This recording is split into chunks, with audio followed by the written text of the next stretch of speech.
Good evening, race fans, and welcome to Backfire Simsport TV, and welcome to the season 13 of the Simability V8 European Supercar Championship, round 6 and 7 from the full course at Mid-Ohio in the US of A.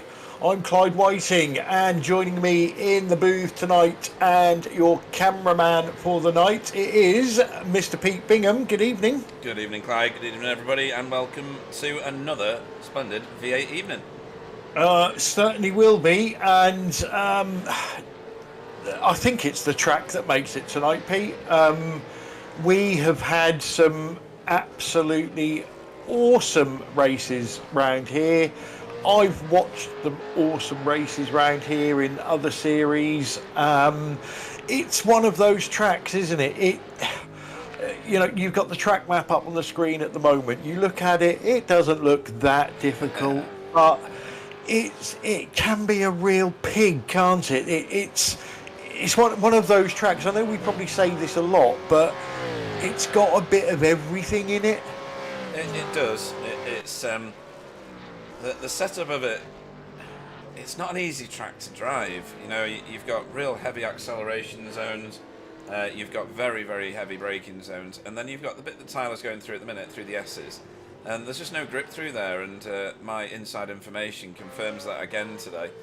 These cars have got very little lateral grip going through all this S's section and to the end of the lap pretty much, because your tyres do cool off as you go around. That was a good synchronised flying there from the two BSTV boys. Yeah, well, I was actually going to say to you, I joined the practice session about halfway through, and I noticed two things. There was a lot of teammates towing teammates, which I'm sure they're going to use in the qualifying session. And I saw Vincent Skilbeck destroy his car a lot. Right. So, whether that's going to lead to anything, we don't know. But we're in the qualifying session now. We are coming up to 5 minutes in or from a 15-minute qualifying session. We're back to sprint and feature tonight. So 2 races coming up for you folks at home. Big shout out to Logan and Ella and their friend Brooks, who looks like Chris Jackson has got the job of babysitting today. So that will be interesting for Chris, trying not to spit his coffee or his beer or his cider out over children. But yeah, the times look tight. Practice, I was a bit surprised, Pete. Simon Trendle was quite a way down the board. When I joined the practice session, Tony Kloosterman was top, but I know Adam and Tyler clawed their way above him. But Simon Trendle currently sitting on provisional pole. Yeah, he's sitting out the TCR League in order to focus on the V8 one, so that can only inspire absolute fear in the rest of the field. Last time out at Bathurst was one of the best endurance races I've ever commentated on. Kenzie Newhoff won it. Simon was second, although not by that much, and then it was literally the rest of the field. In terms of the standings, Simon Trendle leads the way. He's got like 100 points at the moment over Adam Wright if you think about drop rounds. If you don't think about drop rounds, then he's got 200 points nearly. Then you've got Tony Kloosterman in third. Kenzie Newhoff is fourth, but making his way up the field very, very quickly. And then Nikolai Bogotyrev is fifth. Between fifth and first, there's only 280 points. It sounds like a lot, but it's not. All you need is Simon to have a bad day and have a drop round or something. And all of a sudden, it's back to a level playing field again. Yeah, and to be fair, we're only a quarter of the way through the season. There's a long, long way, a lot of races and a lot of tiers to come yet. Yeah, so round turn 1, Simon goes. Stay away from that curb in this car. Some cars you can ride that curb. You're heading towards Keyhole here, braking uphill, so it helps shed the speed off. You get to hold it onto the inside here and get a late apex, and carefully onto the gas as we head down. What is this straight called? Has it even got a name? It heads towards China Beach, but should be called Not Straight, shouldn't it? Yeah, not straight, and then down towards China Beach, because it's got a massive beach over that little rise on the left there, and everybody ends up in it. Then through the S's, or it will be in a second once he goes up and around this next section. You've got to be very careful on the gas, as somebody in an NQR Europe car just proves. Through this section, which is really fast in certain cars, you've got to be very careful in a V8. And then off the gas pretty much all the way over this hill, just feathering it really. And then fire it towards the last section. You go downhill, then uphill and over this crest. Then it levels off and goes up another little hill. And you're in the carousel then. This seems to, or feels like, it carries on way too long and you're off the gas for too long. You see how late he was getting back on there. And then fighting the steering wheel a little bit to go back over the line again and start the lap. It's frantic, this one. You only really get a rest on that not back straight. Yeah, and I just had a look for the name of that on Race Circuit Info. Go on. And I've literally just put my glasses on because of this. There's a little tag on that straight that says, and I quote, rolling start line. And I'm thinking, Right. That's a strange name for a straight. Duh. Never mind. Yeah, that's for next time. So yeah, I don't think it's got a name officially. So yes, it will be forever known as the Not Straight. So where are we? I can read that now. So 9 minutes in. Big surprise for me at the moment as we see Kenzie New off of Kenzie New off. Did you get that one? No? Yeah, that was good. So yeah, big surprise for me at the moment is Adam Wright. Now, this happened last time. Where is he? Yeah, he's Down midfield. there, yeah. He showed well, I think, at Bathurst in the end, did he? I'm just going to go and have a quick look at this. Yeah, he was fifth. So but he qualified quite far down the field. So don't let his qualifying deceive you. I think he'll be right up there by halfway through each of the races. Yeah, I don't doubt it. And just to clarify for the people at home, so race 1, which we call the sprint race, is a 30-minute race. Cars have enough fuel in that they do not need a pit stop. The only time you will see the cars pitting in race 1 is those with damage. We then have a 10-minute break, and then we're back for our 60-minute feature race. And the cars will most definitely have to pit, and you will probably 99.9% sure that you will also see all the cars taking fresh rubber, because these cars do eat through the rubber. And this track, I think from memory, Pete, is quite heavy on the wear, because there's a lot of turns, isn't there? And there's a lot of, especially through the, believe it or not, it's called the carousel. Yeah. Very odd for an American track. Yeah, you'd never see that on every track, would you? No, obviously a lot of left, right, just loading opposite tyres takes the life out of the tyres. But we even see that on low abrasive tracks that, you know, these cars just like new boots on them. So I do like the feature race. I do like the tactics, and we do see everything from people stopping early to stopping late and everything in between. Andrew Wood, I've just seen go round as well. Obviously part of the new 3-car Team Chimera team for this season. It's only ever been the 2 or sometimes the 1, but they've got a full complement of 3. Yeah, Eric Blixt as well. I had the camera on him a minute ago. He showed up very well at Bathurst. He came in third. And he's another one to watch out for. I think he's getting more comfortable with the car now and moving it towards the front of the field. Yeah, I think everybody at Bathurst were just lucky that Nicole Foggy didn't turn up. Yeah, and there was no Tyler either. He was I think was he sick of Bathurst because he'd been there not too long ago, hadn't he? Watching them in real life.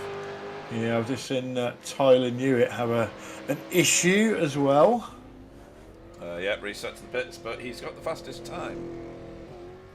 has he? Yeah, it's currently on a 122.093.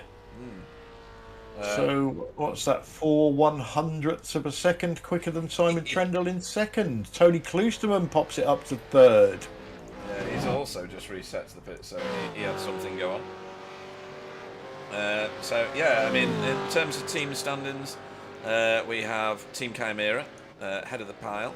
BSTV Esports Green are in second, 140 points behind. NetNQR Europe are in third. Hydra Race Racing Forces, which is Kenzie Newhoff's team, are in fourth. And then Never Quit Racing, the rest of the world, as it were, other than Europe, so Tony Kloosterman et al. In fifth. Everybody else follows them. Driver of the meeting, Stephen Phillips on your screen, and Kenzie Newhoff and Eric Blixt all on 2 points, so all in first place. And then Tony Kloosterman and Simon Trendle both on 1 point. Yeah, I seem to remember Tony got his point from me. Oh, did he really? Yeah. Right, okay.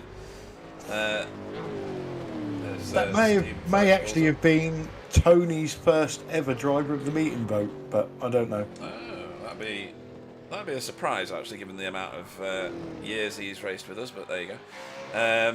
Tyler Newitt is currently leading the Logan Jackson Safe Driver Award. His total incidents per turn at the moment is 0, Clyde. Yeah, to be fair, that championship doesn't really take hold till the second half of the season, because drivers have to do at least half of the races in the season to qualify at the end. So, yeah, I'm sure Tyler will pick up some incidents between now and then. Yeah, and the Forever Forward Award at the moment is led by Simon Trendle on 15, with Alex Lado with 13 in second place. Is he here tonight? I've not seen his name. Yes, he is. Sorry, he is, yeah. I've just not been paying enough attention, clearly. There he is. Adam Wright is in third with 12. Fourth is Kenzie Newhoff with 11. And then Rob Venn, showing well in that one. He's currently fifth with 7 overtakes. So, good showing from Rob there. Yeah, evening to the Mew on the chat. He says, evening chaps, hoping some of my pals join me in chat tonight. There's the first lie of the night, because we all know he hasn't got any pals. He was quite active in the TCR one. Oh, just gone check it here. Yeah, so qualifying is over. We'll wait for Pete to press the right button, and we'll bring you through your starting grid for the sprint race. So Tyler Newitt takes pole position for BSTV Esports Green. Simon Trendle in second for Team Chimera. Tony Kloosterman third, Never Quit Racing. Adam Wright got it up to fourth in the end for BSTV Esports Green. And Vincent Skilbeck for Wheelie Bins Mayhem Republic in fifth. Nikolai Bier in sixth. Eric Blix goes off seventh. Stephen Phillips eighth, with Ant Woodward in ninth. Jamie Wilson goes off 10th. Alex Ledo in 11th. Kenzie Newhoff surprisingly down in 12th. Nikolai Bogotyrev in 13th. Bob Woodhouse 14th. Rob Venn in 15th. And Andrew Wood goes off 16th. Cars are gridding and we wait for the lights.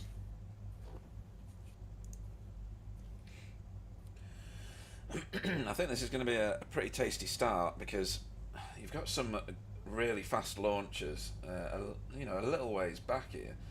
We know Ant Woodward can, I was going to say gate then, we're not watching bikes, are we? Can start well, but he can also sometimes fluff it.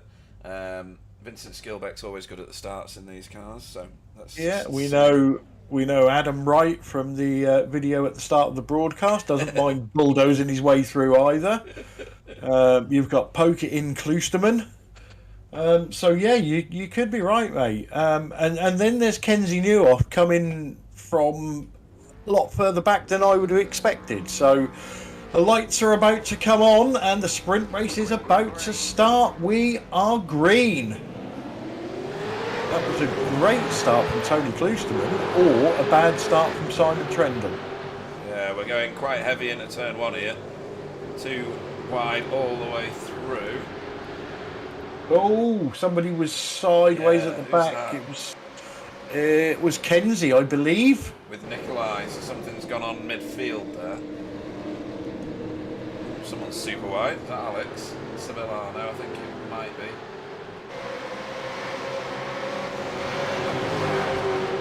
Too wide here, heading down the straight. This is Ant Woodward and is that Vincent in his new livery? It is, yeah. It always foxes me. Yeah. After Tony's great start, he has dropped off. Sounds daft right at the start of the race, but he's dropped off a little bit from Simon Trendle and Tyler Newitt.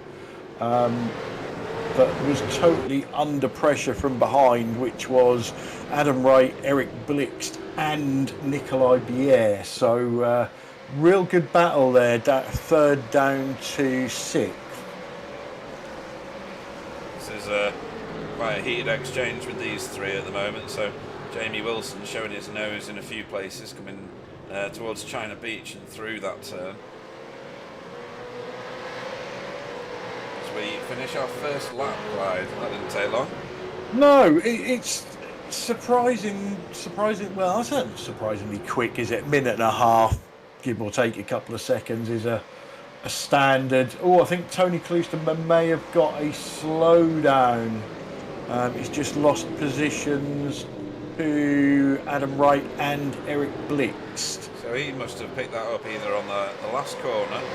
It was either a slowdown or he got a wheel or two on the grass. I sort of see bits of it. Okay. Well, now these guys have calmed down a little, I'm just going to go back to not this. I'm going to read it again in a second.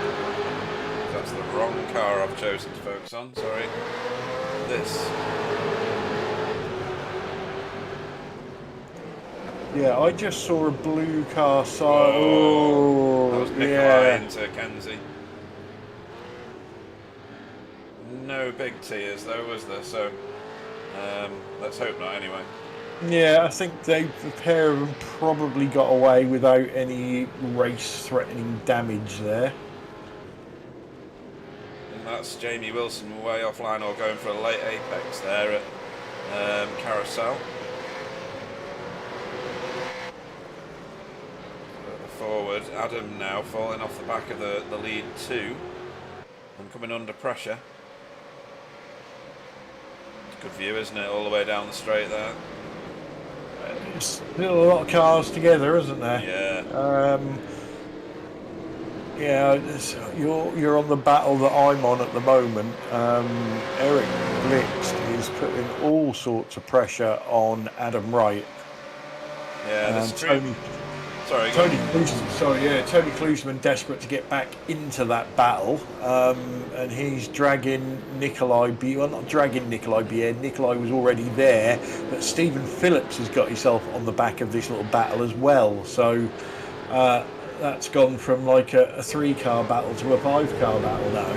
Yeah, and Nikolai Bier just knackered it at China Beach. He got way offline and did that thing where, you know, where the corner kind of draws you out to the left, and you get on the marble. Yeah.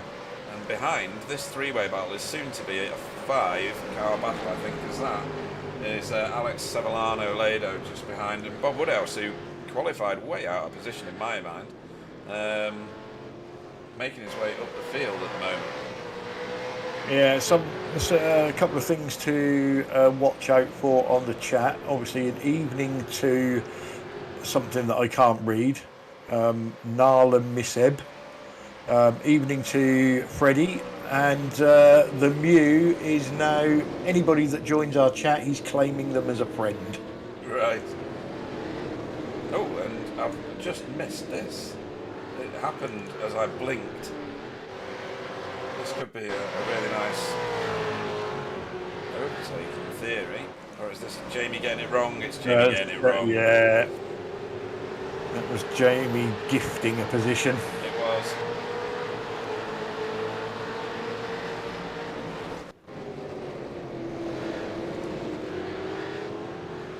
Clavier under pressure here from Stephen.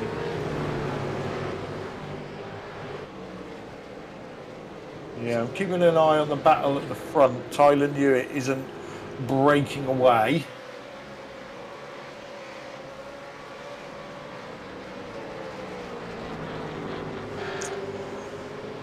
Well, the Muir said he's known Alan for ages, have his play seat challenge in my spare room. I don't know if that's a euphemism for something. Maybe it's one of those romper chairs that children have. Maybe he's known him for a very long time. Or one of them bouncer ones. Yeah. Yeah. Right, so Stephen Phillips is going to get a good drive up this hill now. Yeah, he was a little bit good. sideways, but controlled it. He's slung it down the outside. He's going to cut back here. He's So going to have to now. He's miles there. away. Yeah. There's no grip round the outside No. there. So he's been forced to take a line he didn't want to, and ended up in a bit of a bad place for it. But hopefully both of his puppers are all sorted now, because I think it was probably Zoe that was unwell last week and had an Elizabethan collar on.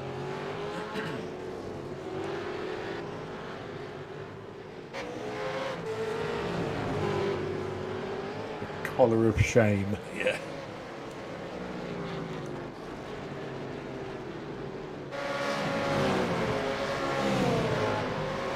Okay, so where are we? We are just over 6, coming up to 7 minutes in. Tyler Newitt has led from the green flag. Simon Trendle second, Adam Wright third, Eric Blix fourth, Tony Kloosterman in fifth. Yeah, Tony's just behind this battle that I'm watching. Oh, well, the cameras are on at the moment. Yeah, he's dropped off of it a little bit. He was closer. Yeah. Then, in fairness, Nikolai was closer to Tony, so Tony's finding himself a little bit of a gap in the middle there. Yeah, and this group behind. Oh, that's someone's rubbed some paint off that wheelie bin on the driver's side. Well, I won't say I didn't warn you. How do you mean? From watching in practice. Oh, sorry, yes. Vincent died many a death.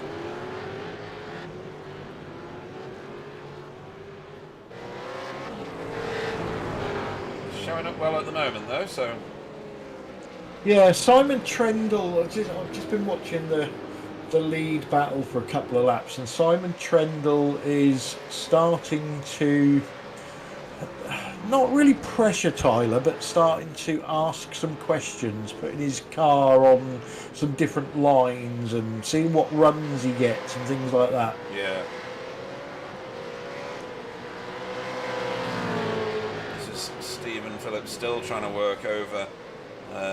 Oh, that's a helpful nudge around the corner, would you call that, yeah? That's, I'm quicker than you, please go quicker or get out of the way. And if you don't, I'll move you out of the way. Yeah. Let's see if he can get this sorted out. He's not done, has he? He's gone too deep again. There is a sweet spot there, but it's so difficult. And behind these big V8s, you don't get any view, do you? No. I've missed many braking points doing that. Especially this car as well, with the Concorde wing on the back. Yeah. I mean, it's all for advertising, of course. There's no aero benefit necessarily. No, it is just a billboard that's been nailed on. But you can see, he had such a run, but nowhere to do anything with it, you know? Not when there's another V8 parked right in your path, but it does look like Stephen Phillips has got a bit of speed. Oh, he's going to have a go here, but it's a left at the top. That's the trouble. Yeah, he's going to hold this, though, and he'll be on the right side of the track for the carousel. I think he's got that done. Oh, where are you going? Yes! Oh, Nikolai. He's forced Nikolai into a mistake there. He has. Really well worked, actually, by Stephen. Yeah, Stephen held it round the outside for the left-hander, and Nikolai just tried that little bit too hard to hold it on the outside for the right-hander. Yeah, and that is called 6th to 2nd off last. Yes. in one easy move. I think that is chapter 4 in Pete's book of iRacing excuses.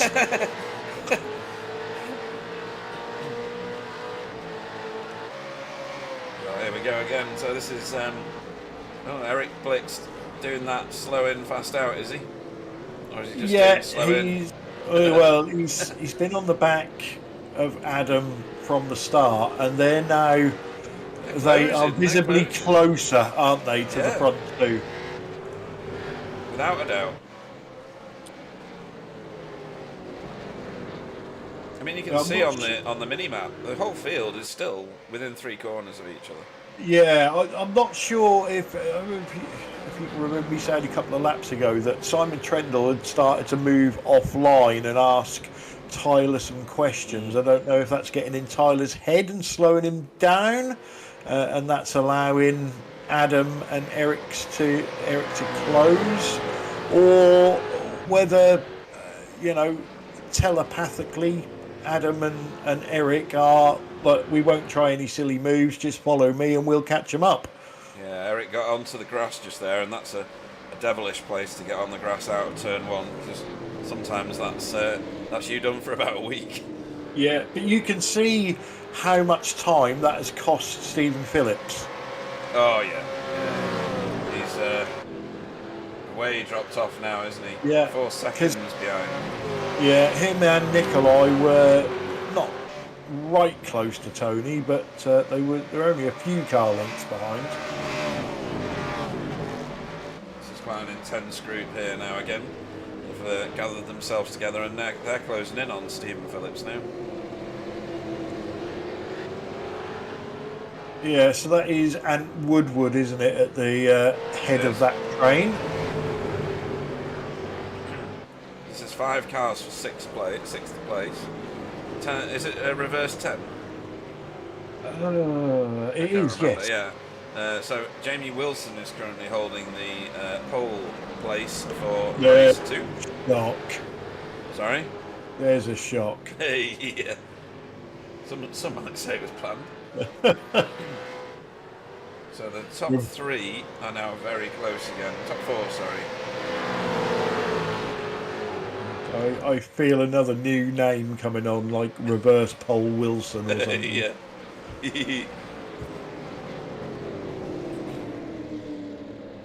Yeah, Bob Woodhouse, just for the Muse benefit, he has moved up the field. He's 3 places up from the start, but unusually quite far down the field.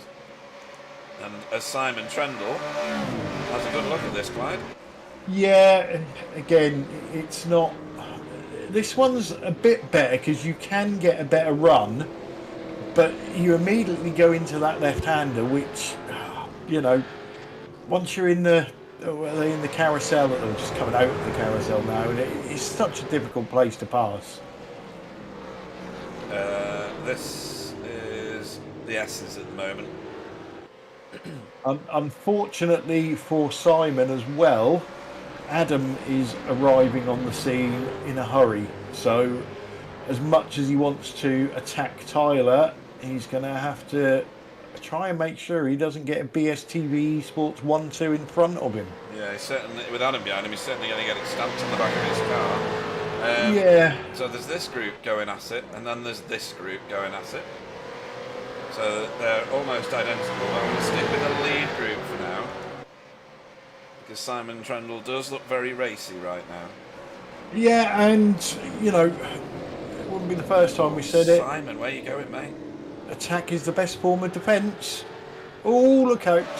Oh, thought he was just going to me too. touch him then, and he was going to be a goner. And that's a feature of these cars, isn't it? One little inappropriate touch and they're away. Oh, they are, yeah. It's one of those cars, probably even more so for me. Once it starts to go, it's so difficult to catch. I don't know if the old brake and accelerate at the same time still works, but that used to be my favourite tactic. Yeah, I did that as well. This is Eric Blix now getting a bit of a taste of third place, maybe. Stick his nose in somewhere, it might work. Yeah, well, we've just passed the halfway mark. The battle for the lead is now 4 cars, and again, visually, I think because what's going on up front, I think Tony Kloosterman won't be far behind this battle either. No, he's in a bit of a bubble of his own at the moment, but I think you're right. I think that'll diminish when the 4 at the front start getting together properly. We're also being accused on the chat of not talking about racing in the feature race and only talking about food. Yeah, as Nikolai Bogatyrev makes a lovely move on Rob Van. Bit of a lovely car positioning for a block pass there. Food does get spoken about. Whoa, Simon, what are you doing, mate? Again, I didn't see the start of that. I see him do. When he was halfway round, so I don't know if that was all on his own, whether there was help. So he's already done one crossover move. He's lost it on the braking. On his own, yeah. He's done a good job there of not taking anybody with him. Yeah, so that could have been a whole lot worse. Yeah, and he got back on in reasonable time, but I think that's going to have a substantial amount of damage. Yeah, the right side doesn't look pretty. No. It's dropping down to 5th. Stephen Phillips has looked racy tonight, so this will probably be our best cue on how much damage Simon Trendle has got. Yeah, his rear tyres look like they're on fire. Ooh, who was that way off track? Vincent Skilbeck came out of turn 1 in no shape at all.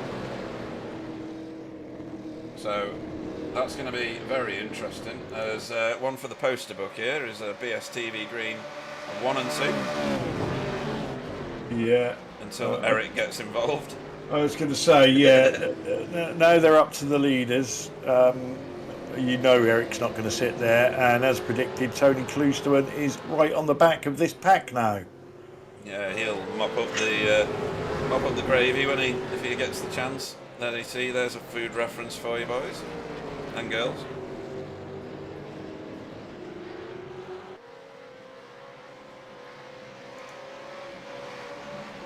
This is the closest battle at the moment. If you exclude Alex and Stephen Phillips, not that far behind. You've got 6 seconds back from this little group now. You should see them in the background there.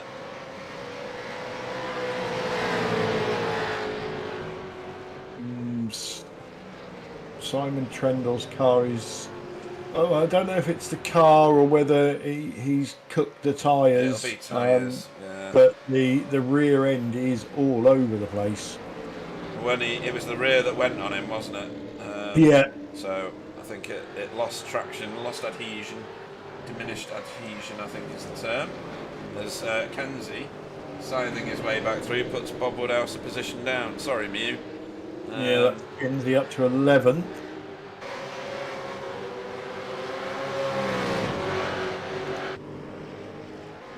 This is the lead group piling through the S's and through Thunder Valley now. Oh, Crispy Bacon has woken up as well. Oh, right, yeah. Also, Kevin Bellens as well. And that was Bellens, I said. Yeah, just checking. Right, there's battles everywhere suddenly, Clyde. So you've got this battle, you've got these guys, and the 2 cars in front as well. Yeah, I'm keeping an eye on Simon Trendle and Stephen Phillips at the moment. Stephen definitely looks quicker, but at present can't find a way past. So I think Simon is definitely struggling with tyres, with damage, possibly with a bit of self-rage as well. Yeah, his car looks like it's a writhing serpent at the minute. He's trying to tame it, but that's just going to bring that pack behind into it. And heat his tyres even more. That's the problem that you get with V8s, isn't it? Yes. The more you fight it, the more steering you put into it, the worse it gets. to the front, as we were. Nobody's doing anything silly just yet. So Crispy Bacon is asking us if everybody is behaving. Yes, we had a little coming together with Nikolai Bogotyrev and Kenzie Newhoff right at the start of the race. From the replay we looked at, it looked very racing incident. Apart from that, yeah, Simon Trendle, who you may or may not have just seen, nearly totaled himself, but it's been a very, very clean race so far. And I think that you find that quite often, don't you, when drivers are fighting the track, it doesn't leave them much mental capacity to fight drivers. No, I mean, this track particularly takes you right to the edge on a number of different corners, and you only have to be slightly offline. And so many of these corners look so inviting, don't they? Particularly Keyhole, where they've just been through. You think, oh, I can just keep it around the outside. It's just another hairpin bend. It really isn't. That outside line is might as well be in a different state of America, because it feels like you take 20 times longer than it should. Oh, wow, okay. So there's something going on further back. But I'm just going to keep it on this one at the moment. It's like you say with Keyhole, you get such a massive run going down to there, and you just feel like you've got to do something with it. Yeah, and the carousel, when you come through Thunder Valley here, over this little hill, and into the oh, we're not at that point, are we? No, not yet. This is Thunder Valley. So up, down this little dip, you get loads of speed, then up and round this next left-hander here. You feel like you can just let the brake go, sail it in, and you'll be in the next position in front. And it's not. You just disappear off into the distance. And I've ended up, sadly, in pit road before doing that, and I didn't want to be there. Well, that corner there, that final right, is one of those weird ones that when you're sat in the car coming up to it, it looks massively wide, and you know you can carry as much speed as you want through it. And then when you arrive at the corner, you're like, hang on, this isn't what I saw a second ago. Absolutely.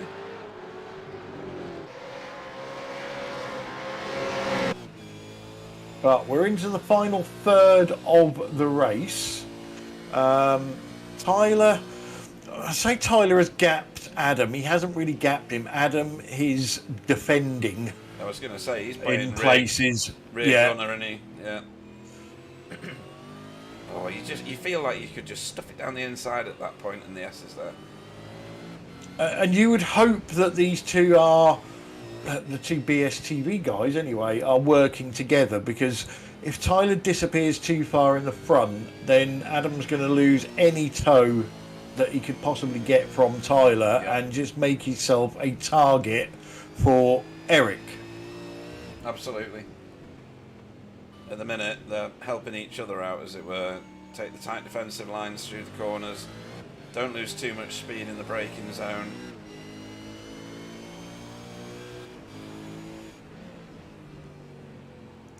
Where is Stephen Phillips at the moment? He's Still chasing still behind. Yeah. Maybe Simon's managed his tyres over the last few laps and has managed to stop wriggling about and heating them up. Yeah, he certainly has. The last couple of laps, like you say, his tyres have either calmed down or he's learned how to drive with his knackered tyres. Yeah, that was Alex Lado going miles into that keyhole corner again. But it doesn't look too bad at the moment. This was a couple of, well, it was 1 minute and 30 seconds ago, so I missed it by quite a long way. It's going to be nothing, this, I bet. Oh no, there's a bit of sideways and a bit of grass and a bit of lawn mowing from Jamie Wilson. But no tears there.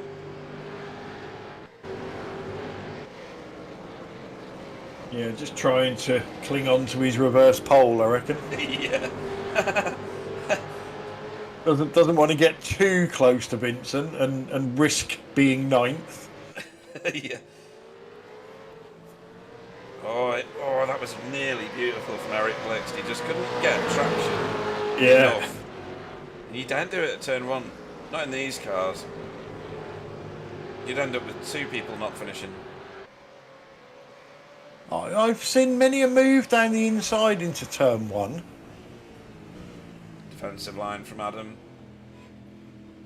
Yeah, but how many of those attempts actually came off without people crashing?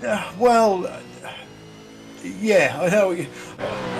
I've seen a few of them as well where the cars have touched and it's sort of not fired the outside car off the track, but again, that's another one of those corners that is deceiving. And once you're onto the yellow curbing, you sort of know, things could go horribly wrong here.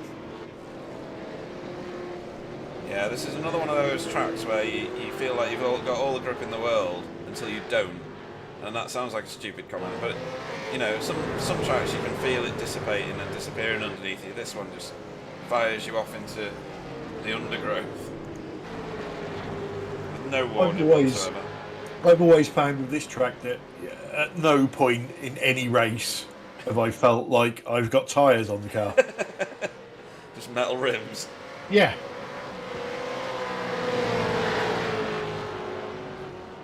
Tony's still trying to get close enough to Eric. Oh, and Eric's just giving him a gift nearly. Yeah. That's the second time he's done that. And I think Adam will be willing Tony to get on the back of Eric to try and take some pressure off. Yeah. Here's the rest of the field. That is a wild NQR Europe car in the background. It was Nikolai Bogantyra.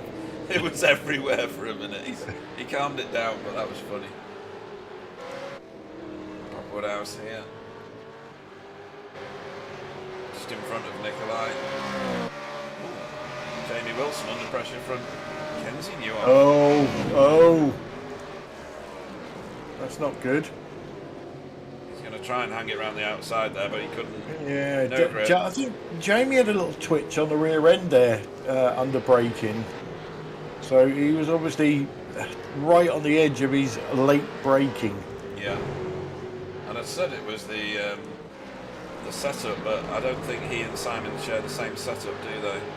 No, I think with that one, because he was under pressure with Kenzie going down the outside, it was, can I brake 10 metres later than I usually do? Nope. And just got away with it. Yeah.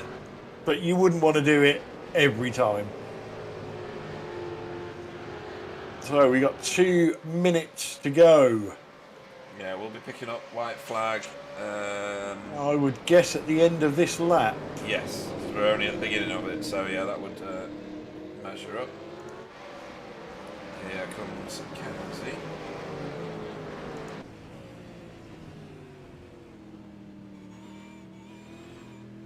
See how he's off the gas, on the gas. He's just feathering it around the corner. Yeah. It's all about traction. Yeah. No planting the gas in this one. No, if you get traction and that car you're trying to overtake doesn't, it's game over. Yeah, he's trying to sell Jamie Wilson a mistake now, isn't he? He's off the gas miles in advance so he could cut back, but there's nowhere to cut back to, really, is there? You've got to wait for the mistake in front. Yeah. Because the end of that straight, you're right, left, right, left, right. Let's see if we can see Barney as they come round here.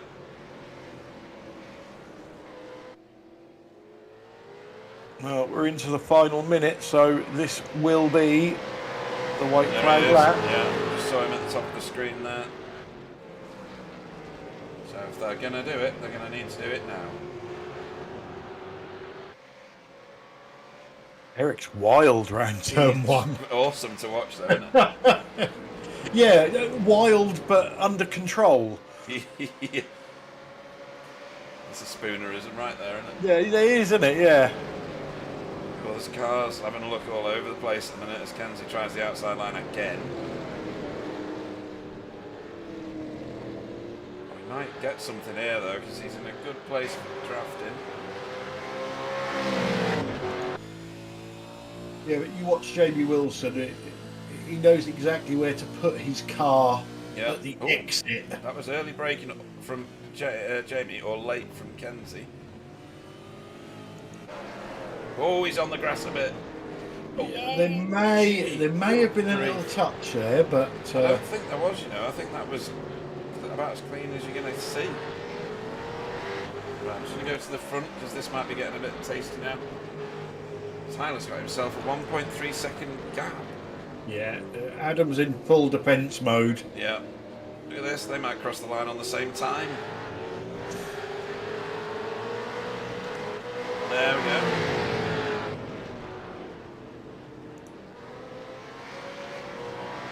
Everybody else piles across the line, and here comes the other battle we were watching.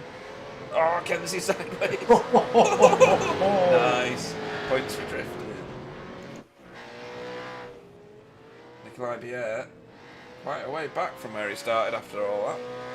Yeah, not an easy track to come back on, is it? Once you've made a mistake, you look at 3 people that had some mistakes there. Kenzie, Nikolai, and Nikolai, Yeah. all finished quite a way down. Simon Trendle probably the only one that managed to hang on to it, but then he had a fairly decent gap back to that pack anyway. So let's bring you the official result from the sprint race. Taking home the win for BSTV Esports Green is Tyler Newitt. Teammate Adam Wright in second. Eric Blixt in third for Alcantech NHR by Nyman Racing. I'm sure that team name is getting longer every time they enter. Fourth, Tony Kloosterman, Never Quit Racing. And fifth, Simon Trendle for Team Chimera. Sixth was Stephen Phillips for Dashhound Racing. Alex Ledo in seventh for Hydra Race Racing Forces. Eighth was Ant Woodward for NQR Europe, and ninth Vincent Skilbeck for Wheelie Bins Mayhem Republic. In 10th and reverse pole winner for the feature race was Jamie Wilson for Team Chimera. Kenzie Newhoff finished 11th for Hydra Race Racing Forces. Robert Woodhouse, or Bob as we know him, or Rob. He's got loads of different names, that guy. Anyway, he finished 12th for NQR Europe with Nikolai Bogotyrev, teammate in NQR Europe, in 13th.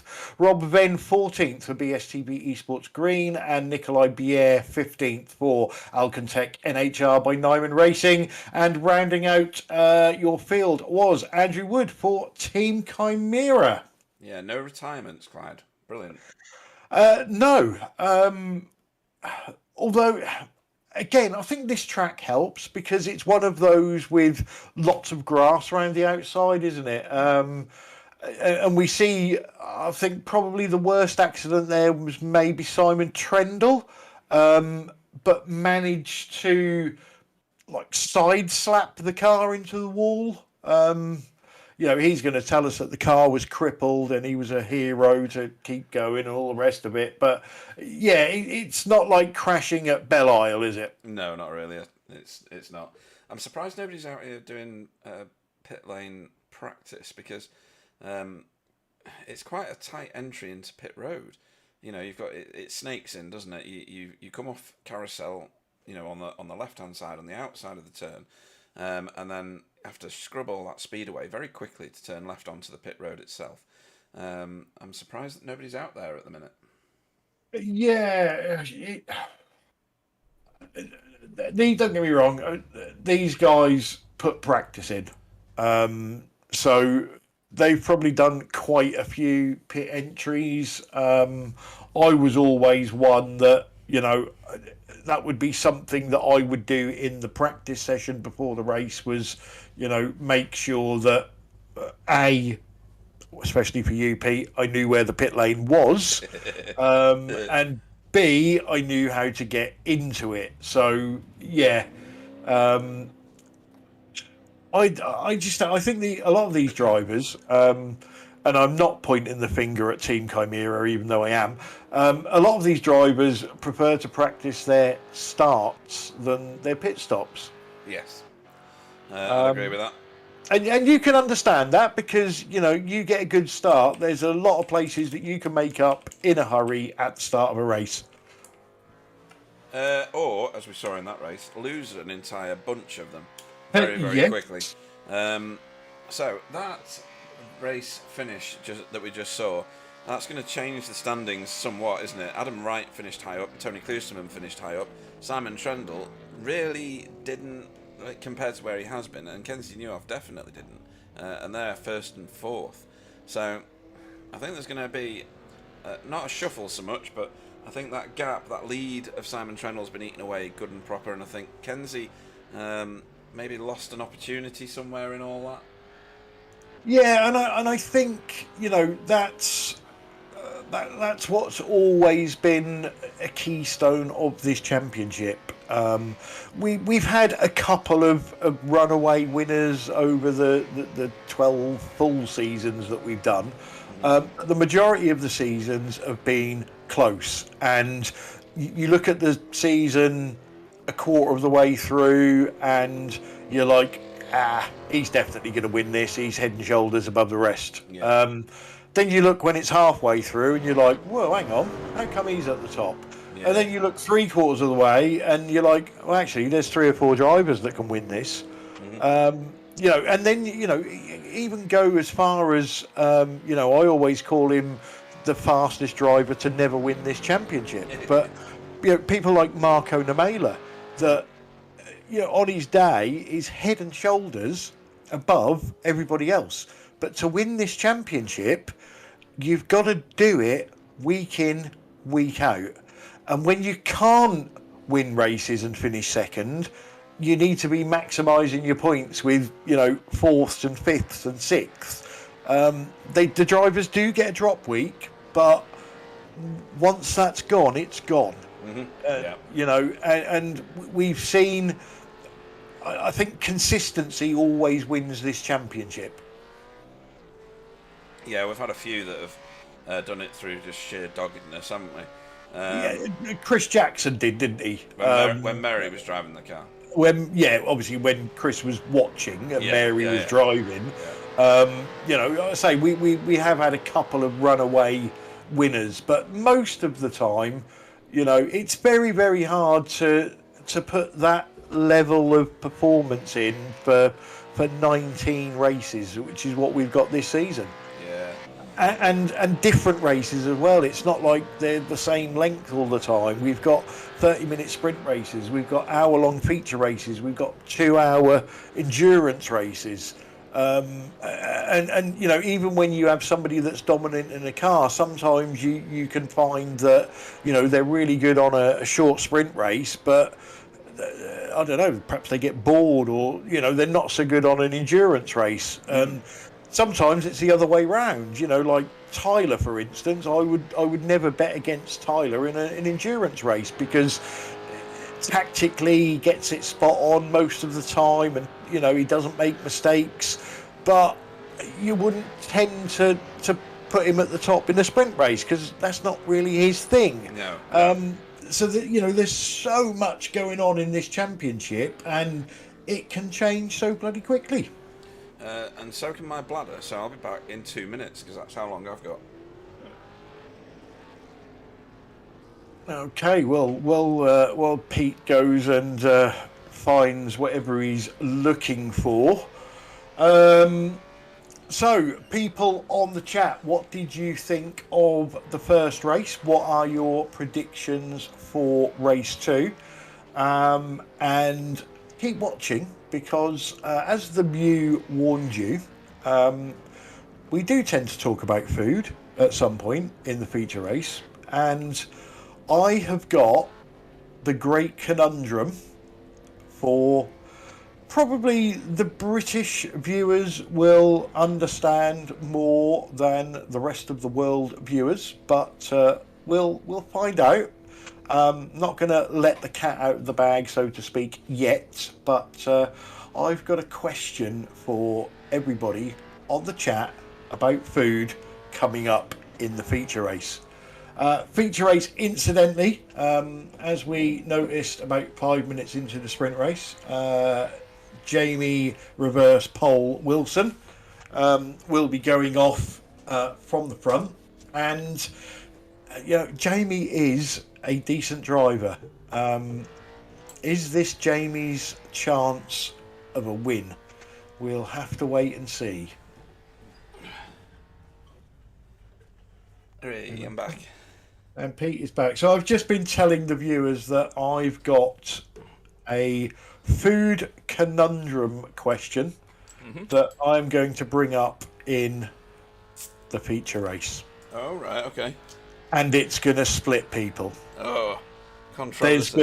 There's going to be riots. There's going to be all sorts. It could be north and south. It could be east and west. It could be UK against the rest of the world. But it's going to cause problems. Does it involve cake? Sort of. Incidentally, I haven't had any cake yet. Ah. Are you writing a strongly worded letter to the management? I'm going to email her downstairs. Just send Dave down with a note. He'll probably eat the note, won't he? Yeah. And he's old now, so he'll probably get lost. So we're coming to the end of the 10-minute interlude. Oh, yeah, and we are gridding. I do like that. We will be shortly, anyway. Yeah, I've got the grid set command ready.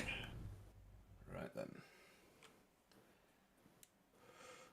As I know, Jamie Wilson likes to change his man pad once he gets on the grid. It's called a shield, isn't it? Isn't it? Oh, right, yeah, we are gridding as well. Track has cooled off to 85 degrees Fahrenheit. Yeah. So I'll run us through while you do that. Jamie Wilson will be your poleman for race 2 tonight, round 7 of Mid-Ohio for Team Chimera. Vincent Skilbeck goes off second for Wheeler Bins Mayhem Republic. Third will be Ant Woodward for NQI Europe, with Alex Lado in fourth for Hydra Race Racing Forces. Stephen Phillips for Dashan Racing goes off fifth. Sixth will be Simon Trendle for Team Chimera. Tony Klusterman goes off seventh for Never Quit Racing. Eric Blixt goes off 8th for Not Highly Rated, we'll call him. 9th, Adam Wright goes off in that position. Totally got confused there. For BSTV Sports Green, and his teammate, our winner of round 6 a minute ago, Tyler Newitt, goes off 10th. 11th will be Kenzie Newoff for Hydra Race Racing Forces, with Bob Woodhouse 12th. And if I press, not that, the other one. There we go. 13th will be Bob Woodhouse, Nikolai Bogatyrev. 14th will be Rob Venn for BSTV Sports Green. Nikolai Pierre off 15th. I think my eyes have gone funny. For Alcantech Not Highly Rated. And Andrew Wood for Team Chimera goes off 16th and last. Stumbled my way through that one, but I got there in the end. Yeah, you are the only person I know that can confuse themselves whilst talking to themselves. Yeah. Who's your money on, Pete? That's a nasty question. It is, isn't it? It's horrible in this race, just looking at that starting order. I think Stephen Phillips, I think, might get a podium out of this. I think Simon Trendle's going to work his way forward. His teammate is in first, or off the first car, so lights are on. Yeah, revs are rising. My money's on Alex. Oh, right. Oh, we had a Chimera start. Yeah. He's right in the pack now. He's way down. 10th. Look at that rabble. Nice and clean so far, other than the somewhat shabby start. There's a few overtakes going on and lots of tyre smoke here at Keyhole. Yeah, that's Simon Trendle. Oh, there goes Stephen. Oh, that Kirsting. It's alright, he's got 75 acres out there, so... And he's using them all. Yeah. Camera was a bit wild. 2x2 into China Beach. Yeah. Vincent Skilbeck's off to the races. Yeah, it's a great battle there up there, and Woodward and Alex. Yep. That's Eric and Tony also having a scrap. And Kenzie's showing up. Nikolai. What's happened to Nikolai Bogatyrev? Oh, Was he's he back here. involved in the Stephen Phillips incident? He was. He was the one that Stephen came across the front of. So I think he's held back to let him through. Believe it or not, giving him the place. I think Stephen Phillips was in a different postcode for a bit.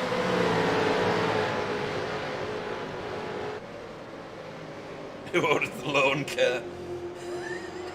Canadian crispy bacon. And the Mew says, you got there in the MP, can't blame COVID now though. No, just stupidity. I've got plenty of that. Old age. Not quite yet. You're getting there. Thanks. As a long-term resident, you'll know all about it.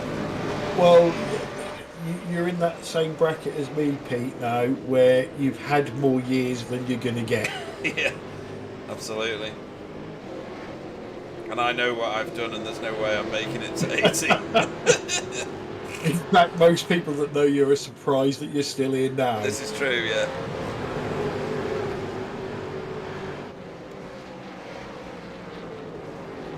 So, let's see. Who am I keeping an eye on? Oh my god, that's Jamie trying to throw it away again. He was sideways coming through Thunder Valley and nearly disappeared off the track, Stephen Phillips style. We need a new name for Stephen Phillips now. Like Magellan. Someone who goes and finds new lands.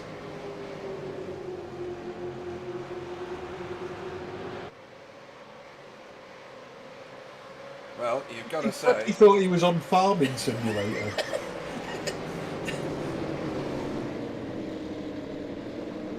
Look at this battle. This is mental. This is first to seventh. Sixth, sorry. Yeah, there's a bit of a jump back to Adam. It's not much of one though. Well, it's not actually. It's not as Half big a as second. the timing screen leads you to believe. Is Yeah, it? no. But definitely those top six that are the closest, any of them can overtake any of them at any time. Yes. There's a lot of skill up here at the front.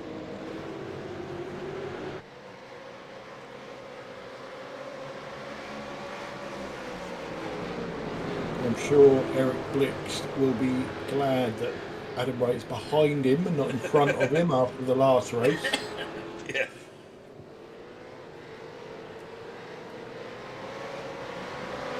Yeah, Vincent's got some good corners in him, hasn't he? When he really focuses in. Vincent is a very decent driver.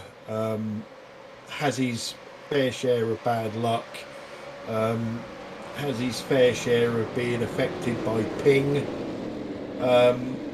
But yeah, you know, he's a nice guy. He's only ever won one race, hasn't he, in this championship? Yes. And I think that may have been last season. It was. I don't remember which track, but it was. Yeah. So there is now first to 10th are all in one big line, Clyde. Yeah. I get the feeling this might get messy pretty quickly. It's like the start of a race again, though, isn't it? Yeah, the scary bit for me is every single time there's a slow corner and they all Constantina up. Yeah. There's been a couple that I've actually shut my eyes. I don't know why, but... That's the wrong way to broadcast for a start. Yeah. So, surprisingly, Bob Woodhouse is the car that's falling adrift at the stern, I think, is he? Yes. That's the biggest gap we've got in the field at the moment. Let me put the track map up again. He's going for reverse pole.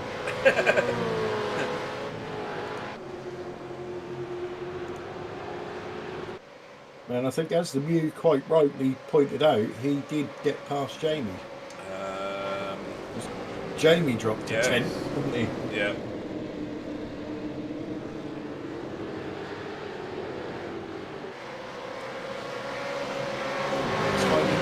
Not really been able able to do anything yet. Kenzie Newhoff be our biggest climber so far? It is either he or Nikolai Pierre at the moment. Nikolai Pierre obviously ended up way out of position at the end of the last race because he sent it on himself into carousel, didn't he?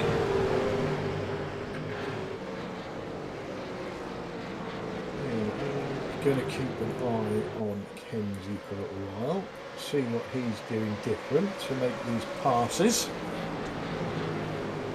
Well, Adams is next victim, isn't he? Potentially, anyway. Well, yeah. Eric can give Kenzie lots of tips on how not to get past Adam.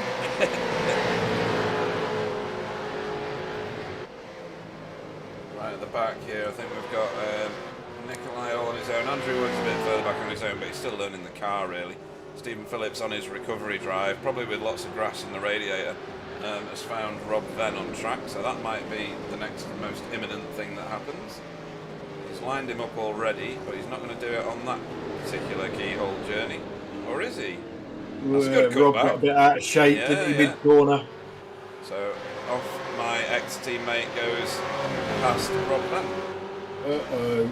Well, ooh. Adam Wright has just got past Eric Blixt.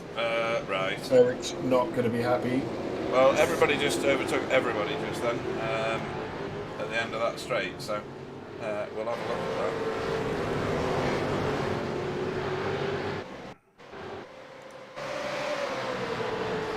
Because there was another pass.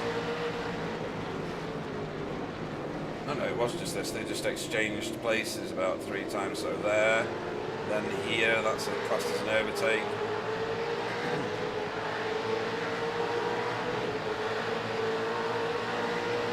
It's a good move by Ant, to be fair. It was, yeah. And very well raced by Eric as well. He had a couple of opportunities at the start of that move just to oversteer the car into Adam, but didn't, which is good. Yep, nice fair driving. You're right, people sometimes push it a little too far on the defensive, don't they? Yeah. And it leads to 2 cars crashing instead of Exactly, yes. 1 car passing. You've got to say that Vincent's turned up the wick a little here. He's got himself the biggest gap he's had in this race at 0.8 of a second.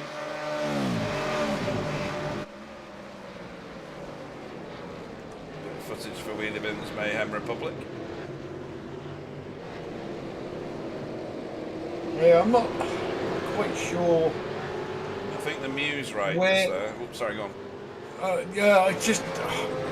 I'm not sure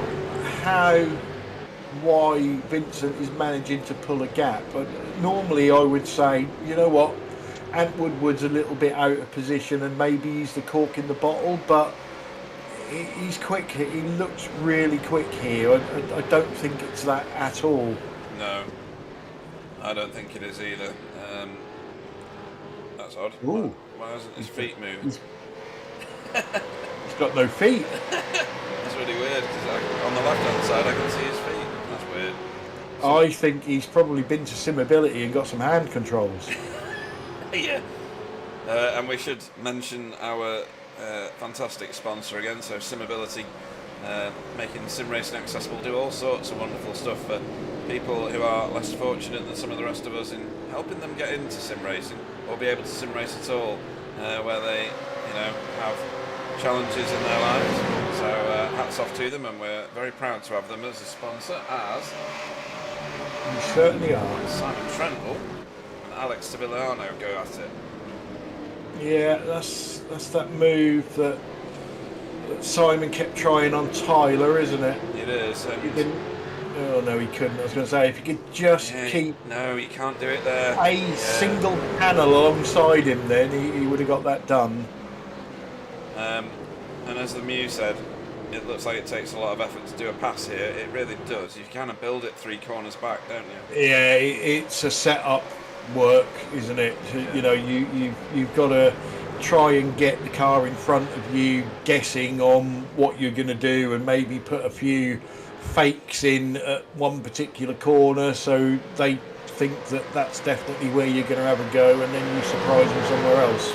Yeah, as Simon's trying to do here on Alex, but I think Alex is quite a wise racer, as that was Ant Woodward going extracurricular, and I think he's going to have got a slowdown off that. Got slowdown, hasn't he? I think either that or he was just slow off the corner because of it. That was a lot of grass he just mowed up. What can Simon actually see? Not a lot. Not when he's right tucked under. Yeah, Vincent's just looked in his mirror and yippee-I-ayed. Yeah, he has, yeah. He's just doubled his lead in a lap. It's impressive. Best bit is he'll now be thinking, God, I'm quick.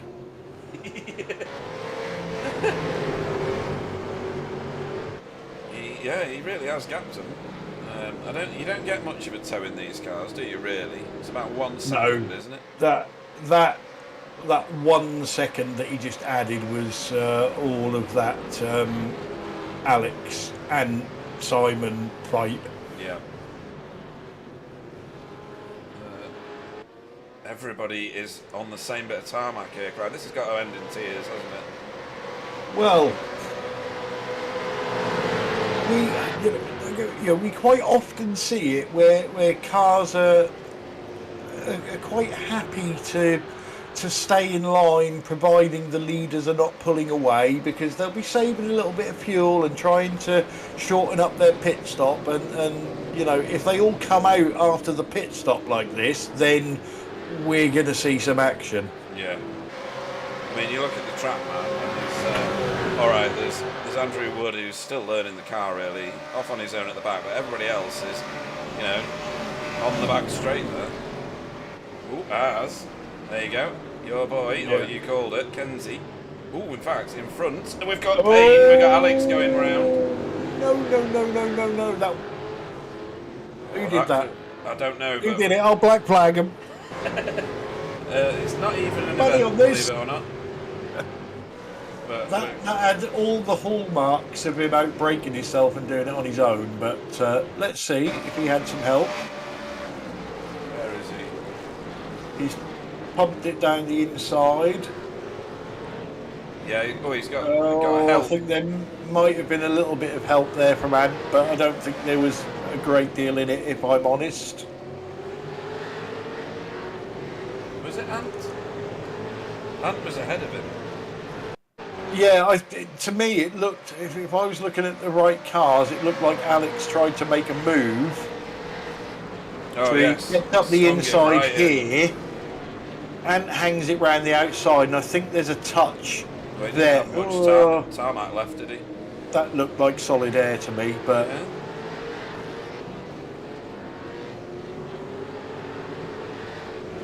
yeah, I don't think there was a great deal in that, if I'm brutally honest. We're going again here. Simon Trendle with Kenzie passing him. Or is he? Oh, that's door banging. Yeah, that's alright, that's rubbing. Kenzie's through. And Stephen Phillips is also making his way back through the field, further back as just passed. And look at Eric on Simon as well. Yep. Eric's very fast. We saw this at Bathurst last time. And the next race is Phillip Island. Yeah. Just for info, the guys on the chat are saying they believe that was netcode as well with Alex. So it didn't quite look like the cars ever came together. Simon having a go at Kenzie now, but he's left the door open for Alex. Yeah, now he's going to push Kenzie. Sorry, Eric.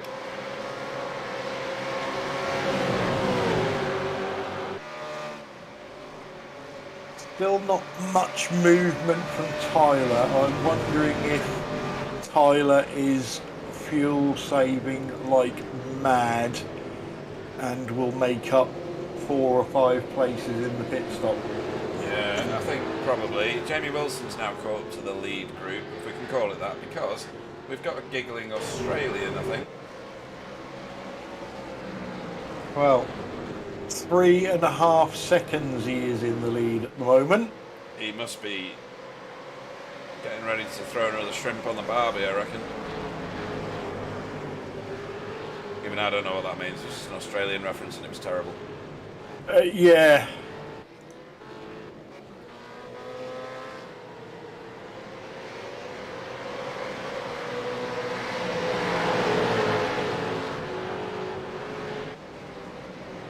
Yeah, so we've got positions 2 all the way back to what is now Jamie Wilson in 11th, all in a big long train. Ooh. Adam Wright trying to stick his nose in on the inside of Tony Kloosterman, and losing out here because that's Kenzie. Yeah. Is Kenzie going to get a twofer? No. No, he's not. Looks like he's going to get a one-fer. Yeah. Adam's going to try and hang it out. Oh, he's going to get grass out there though. Ooh, that's Yeah. a bump. That's fine. Helps everybody get around the corner. 2 by 2. Simon Trendle's trying to stay with Kenzie, isn't he? You can see it. And he's, Kenzie. Keep it, mate. I think there was another little touch there, Kenzie and Adam. Right. They banged doors a couple of times there. Simon and Tyler doing equal amounts of exchange in position, and Alex Lado, not that far back, is back in this race again. Excuse me.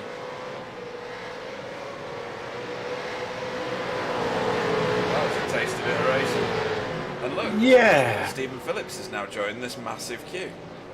All of that shuffling about, door banging. Yeah. And don't forget, Stephen Phillips has already ploughed a field at the start of the race. Yeah, his car weighs 4 tons more because it's got a load of manure and earth in it. So, and he's doing it. He's just got that position off Jamie. He's not messing. Nice overtake, actually. Very stylish.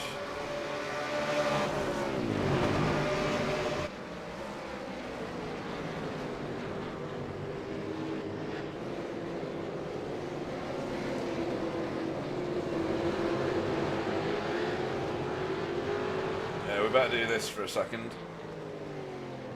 Just to remind everybody, he's not the only car on the track, even though it looks like it.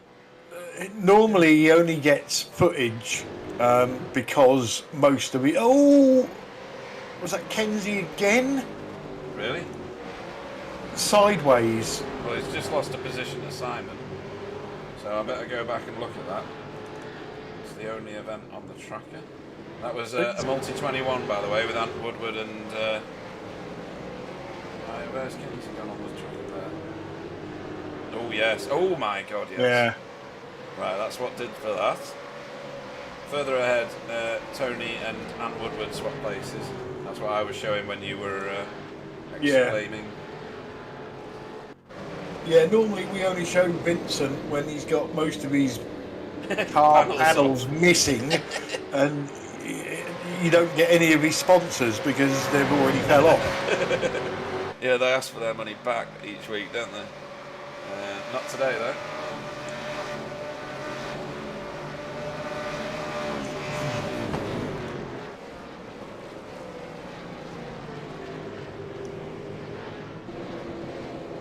So we're 20 minutes in.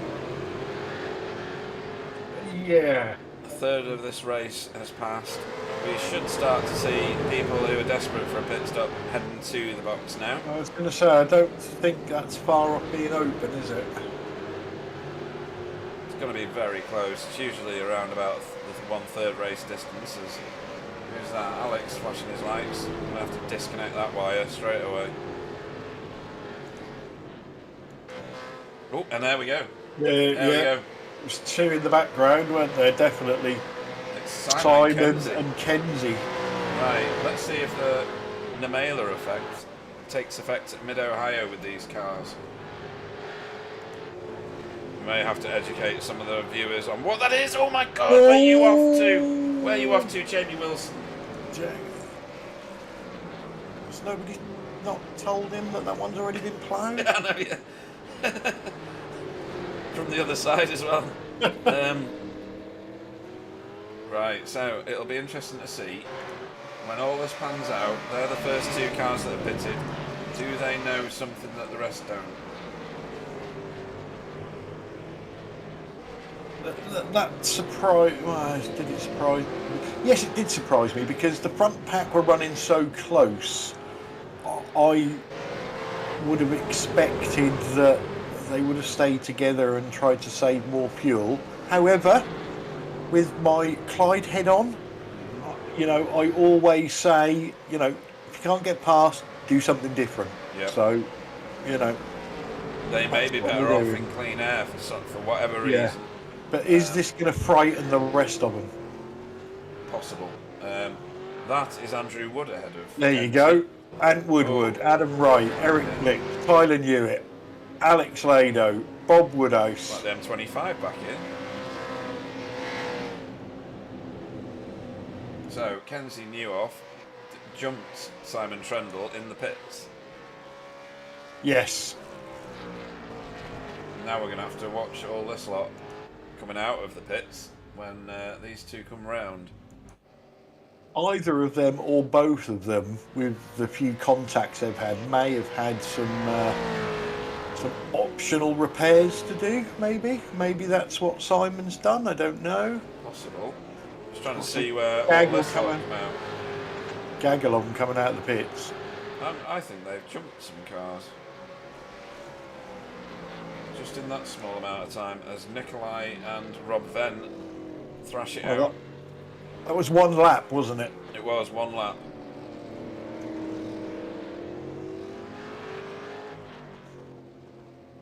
And what did we have? We had Ant Woodward second, didn't we?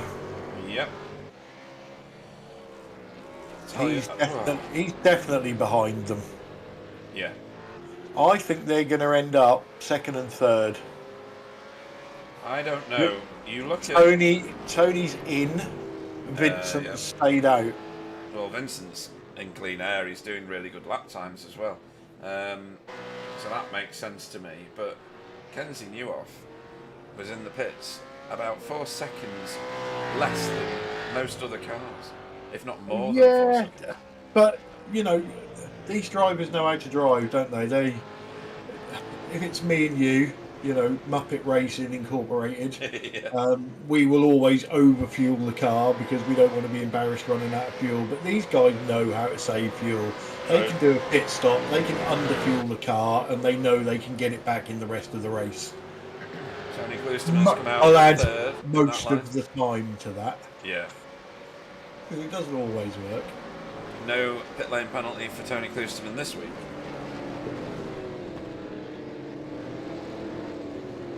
And he's behind them as well. So yeah, they're going to be second and third.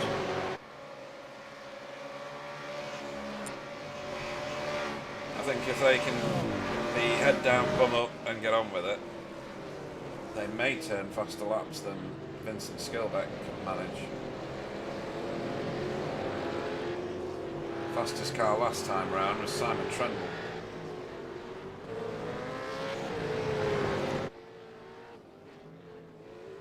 So Stephen Phillips is in just. He nearly lost it then. He did, yeah.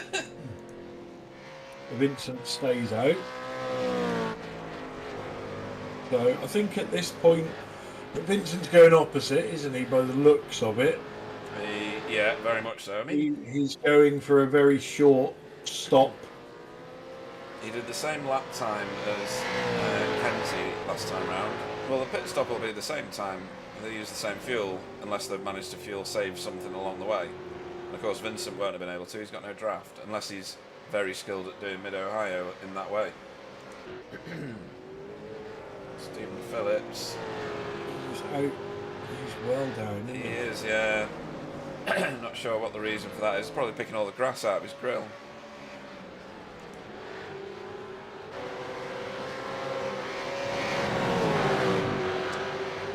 Tyler knew it.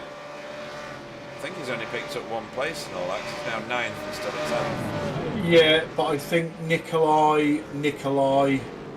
Oh yeah, we've still got. It. Yeah, Team Nikolai haven't Well, that's pitted yet. probably Ooh, gonna that was a give bit him of a slap to the face there, and it's actually let Eric Blix through on Tyler, so Tyler's managed to lose a place and all that. Fastest lap of the race just set by Eric Blix.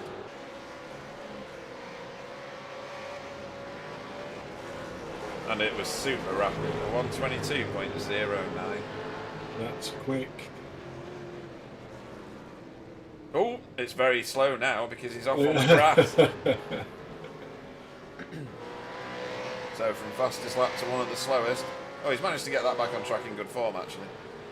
Yeah, but I think his tyres will be toast. Yeah, they're going to be mush. This is a really close three-way battle here. Look at that, Stephen Phillips is on one.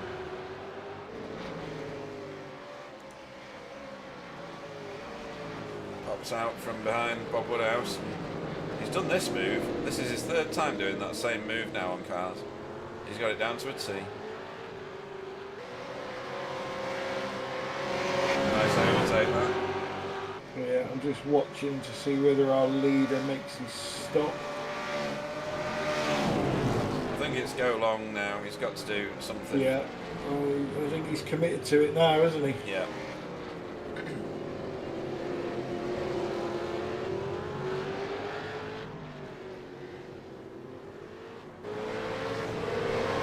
Let's see if I've got Woody's feet on something. No, still got the same stationary image. I don't know what's going on with that. I've obviously not pressed something along the way. Or perhaps he got some invisible man socks. Well, maybe. Emperor's new feet or something. Right, so Simon has caught up with Kenzie for some reason.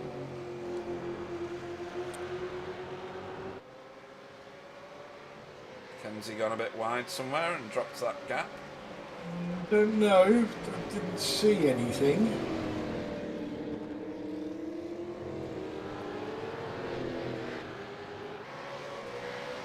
So I'm going to drop my food conundrum now. No, go on then. Because it gives everybody half an hour to start World War III. Right. And it's not purely cake related because you can get savoury versions. Right. Let's just Yeah. watch this replay. This I think this is the same one we saw before. It's just, Yeah. you had to get out of the way, otherwise it's taking out that NQR car in front of him. Yeah. Sorry, go on. Conundrum. So, Yeah. Vincent's in, by the way. scones. Yeah. Are they scones or are they scones? Now, I think they're scones. And anybody that thinks they're scones, please let me know and I'll prove you wrong. Okay. So, where I come from, they call them a scone. But I call them a scone, because that's how it's spelled. Exactly. Oh, look at that. Nice. Right, so, answers on a postcard, please, to everybody watching.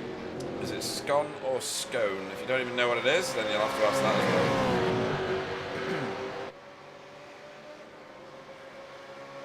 Yeah, we got a vote for scone already. Yeah. Now we did have, the reason I bring this up is we had this debate at work last week. Oh, okay. So, just for your information, Vincent Skillback has come out 8th. What? 8th. He was stopped for one of the longest pit lane times, nearly 44 seconds, which was, what's that, 8 seconds longer than Kenzie. So, why is that? Nikolai It Biaz certainly entered the pits. wouldn't have been, it's not long enough for a pit lane speeding, is it? No. that's just not able to fuel save, having to sit there for a little bit longer to fill the car a bit further. As he absolutely annihilates Tyler in a straight line with his brand new field goods. Yeah, he'll get another one back when Nikolai pits, so that'll put him up to 5th. So it's basically how many of these cars could he catch and pass while his tyres feel new. Yeah, and look at this though. The car in 3rd in line here, Tony Kloosterman, brand new shiny tyres. And he's really taking it to these guys. He's fluffed that a little, but he might be able to keep this going. I think these three are going to be loving this. This is effectively for the lead of the race, Clyde, obviously. Yes, most definitely. Yes, we've got Nikolai Bogatyrov turning laps and gaining points for leading laps. But do we lead laps in this one? I can't remember. We do, don't we? Yeah, but I think it's a maximum of 3, isn't it? Yeah. So Tony not able to do one on Simon and or Kenzie on that attempt. But his tyres are 2 laps younger, but that's not going to help him because he was crossed up there. Did you see that? He was turning left, right to turn left. That left took about 25 laps of life out of him. Yes. It does work like that in this car, doesn't it? And here comes Stephen Phillips. His favourite overtaking spot is just up the road from it, although he's not going to manage it now because he's just decided to do the verge. Nowhere near close enough at the moment. Nope. This is though.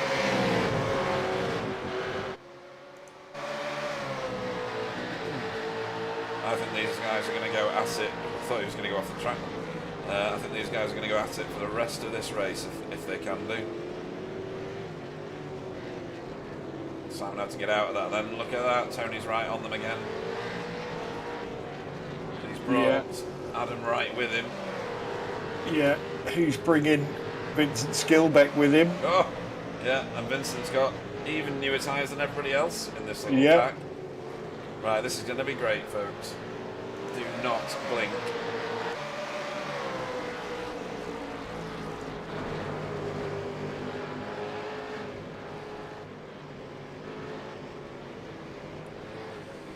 And this is, for me, this is going to go down to a mistake.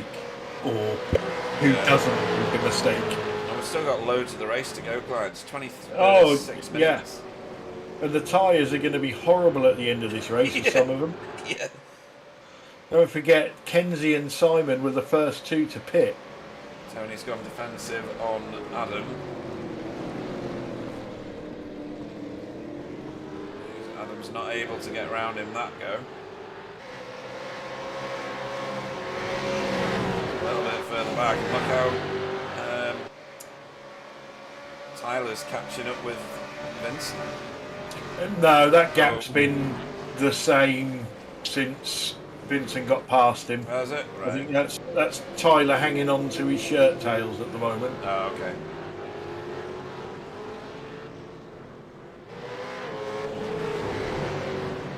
There are other battles around the field. You can see them. Eric Blixt and Stephen Phillips are together. Nikolai Pierre making his way through the pack again has found Jamie Wilson. But we're up here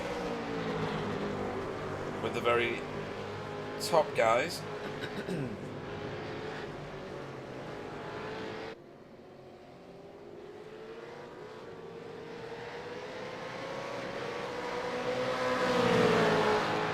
again, Kenzie needs this because he was, is it 4th or 5th in the championship at the moment? Yeah. He needs these points. And that last race, he didn't finish very high up, did he? So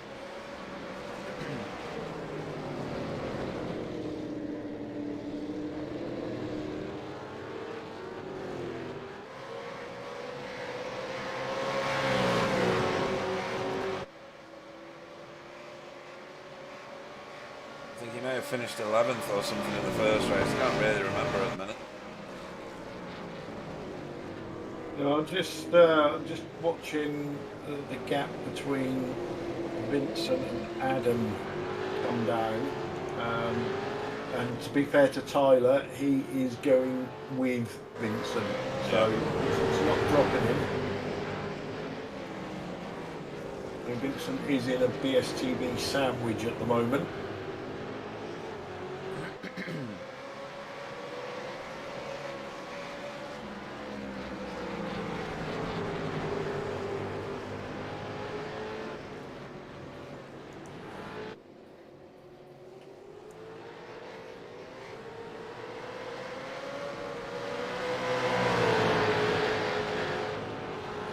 To Tony is about a second. Simon's now putting more pressure on Kenzie. We've seen this line before and it just doesn't seem to work. He's got to get something. No, he can't. He's got a good drive though.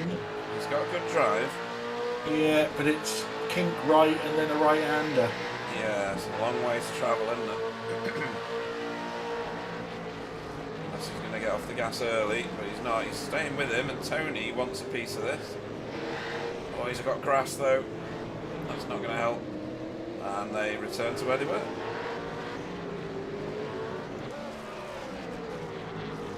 Thought Nikolai Pierre was going to do something there. But he didn't.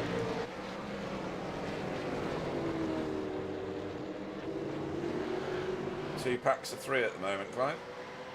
Yeah. Right, our race leader has just pitted his car, Nikolai Bogatyrev. So he will shuffle back into wherever he needs to be.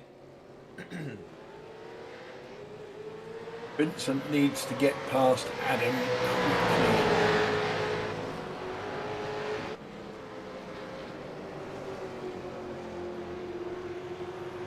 Yeah, and agree with Crispy Bacon on the chat. Tony just needs to let him duke it out and wait for the wiggle.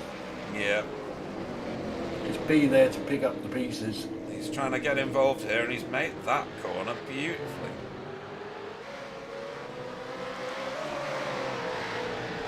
Although I do have to disagree with him with his bacon and spinach scones. What? Yeah. Why would you do that? I don't know. That's not a real thing. Oh, Tony! Oh, oh. He's made it into second place, but it was a little ungainly. Well, it was certainly a door closing, wasn't it? It was.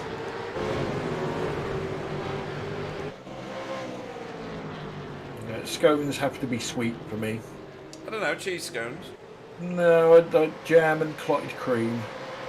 Oh, I'm not going to turn that away, but which then leads on to another debate on its own, doesn't it? What's that? What goes on first, the jam or the cream? Well, these two things have been defined, have they not?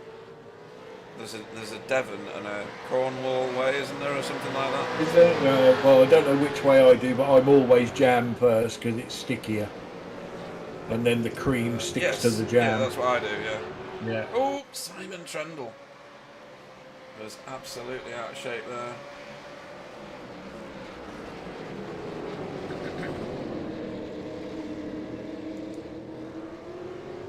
No, you're wrong. Never put the cream on first. Who was that? That was Alan.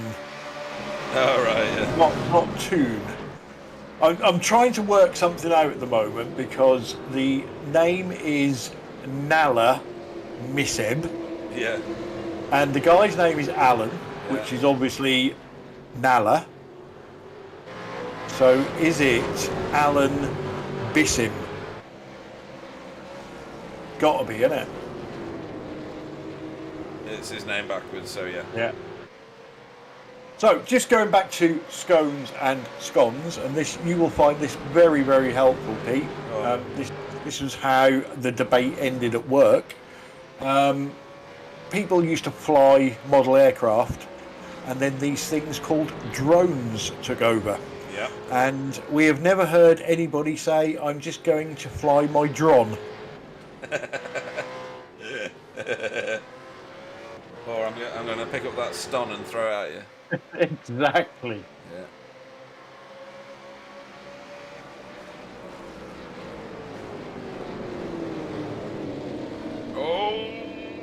Simon. Nice overtake. Just Tony to Tony, if you know what I mean. That was Yeah, exactly the move. exactly. To be fair, that was nothing that Tony didn't do to him, was it? Yeah, So, it was... and I'm sure both of those guys are enjoying it, apart from the fact that it's given Kenzie a little bit of a gap.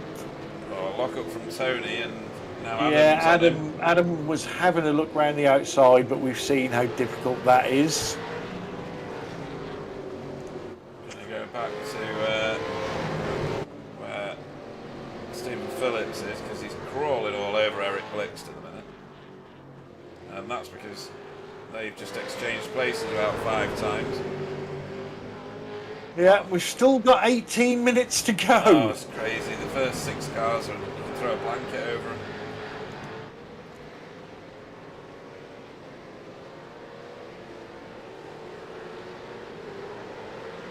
Minutes of racing, and this is where we're up to. Looks like Adam Wright has got some damage on the right-hand side of his car. He has, yeah. Yeah. I think there'll be a matching amount of damage on the left-hand side of somebody else's. Oh, that was brave from Tyler. It really was. I don't think it's worked out for him. I don't think it did it? Because he had to scrub too much speed. But Vincent's pulled across and given him the toe back, so that was kind. Tyler has another long stare. And everybody's caught up with Kenzie again.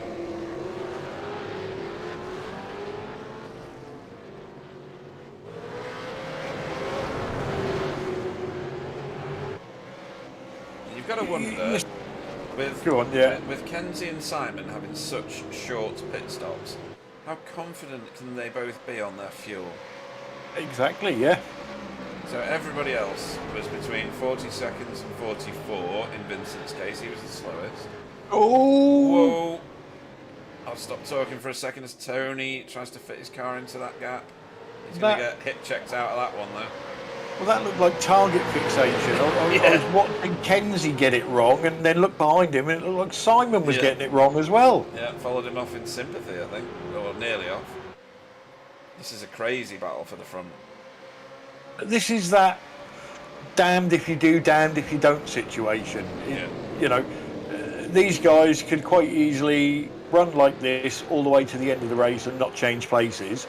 So you go, right, I'm going to have a go at this car in front. But by doing that, you give a chance to the car behind, and the cars in front pull a gap on you. I don't know where to look first or next.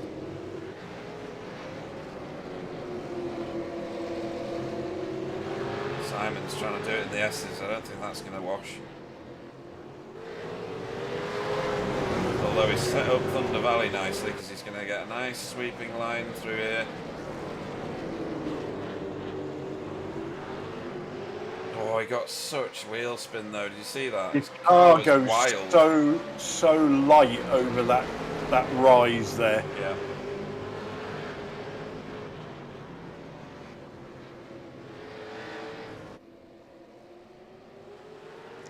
Right, come on, boys. There's 6 of you. Who wants it the most?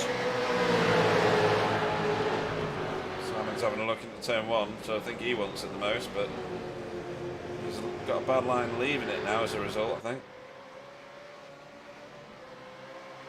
You can't really leave this battle because there's a bit of spacing you can see on your timing screens all the way back to Stephen Phillips, who's had a massive moment, by the way.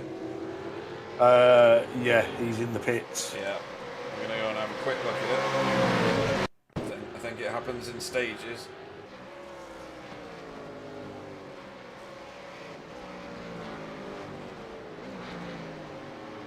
Oh. He's hot there. Bosh. And then, yeah. I don't think he's going to be happy with that one. But it's obviously done something significant to his steering, I think. This lot continue to writhe around one another. Yeah, no change in position yet. Although this is looking good. That was a twitch from Kenzie trying to get back in behind Simon before Tony Yeah. came. Yeah, because if he'd have stayed out there, he'd have lost another one. Yeah, nice Or bit of 2, driving. or 3, or 4. Oh, God, I thought he was gone.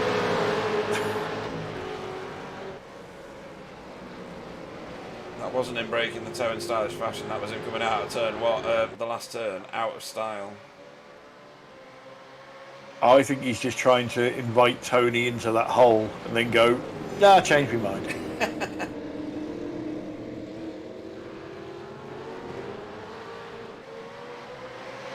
Oh. Slow down? Don't know. No, I don't think it's a No, slow I down. don't think so either. I think he's got a bad drive. Oh! No, that's skittled Oh, it. no. That was suicidal, Adam Wright. Can't even find Adam Wright. Where is he? Oh, there he is. That was a gap that was always going to close. Yes, it was. Right. Autopsy on this one. So he's... Oh, I just don't even know where to start with this, to be honest. No, that was just... Do you know what? I'm going to sound really biased now. I don't think he meant to do that. If you look when the brake lights come on, I think he couldn't see his braking point and he outbraked himself, and the speed just carried him through the gap. Let's have one more look at it. Just oops, I just pressed the wrong button, hang on. Just watch the brake lights.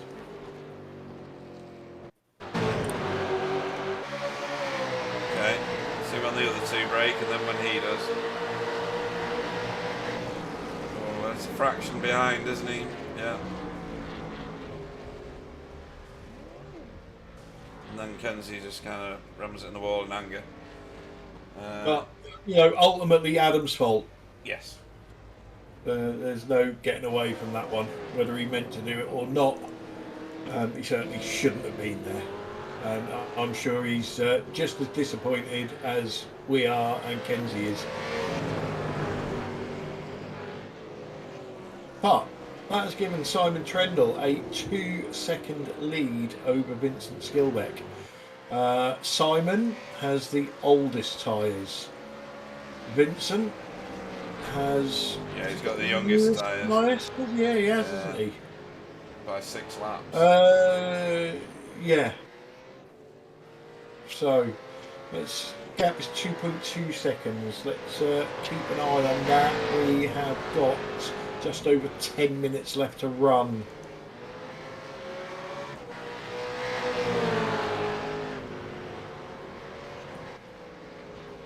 No surprises that Kenzie and Adam are both in the pits. As Alex Lado, how did you manage to snap that back straight? He's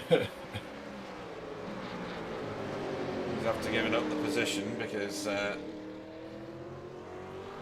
Eric was obviously a lot faster.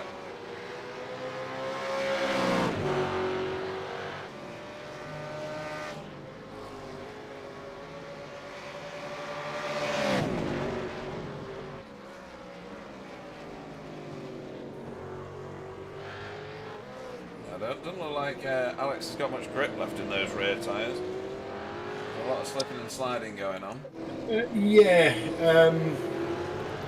I was going to say Alex is an aggressive driver, but I mean that in a nice way, not as in aggressive against other cars, more aggressive in how he uses his car. Yeah.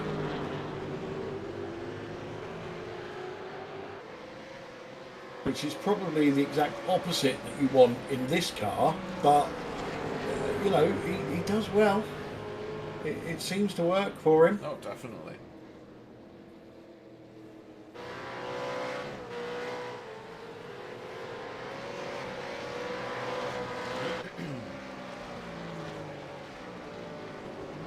So the field's a bit strewn out now, as you'd obviously expect. Kenzie is back on track. Yeah, Tony Kloosterman and Vincent is probably one of the closest battles. The two, there's a Team Nikolai are having a battle. Yeah, they were together earlier. In fact, this is on now.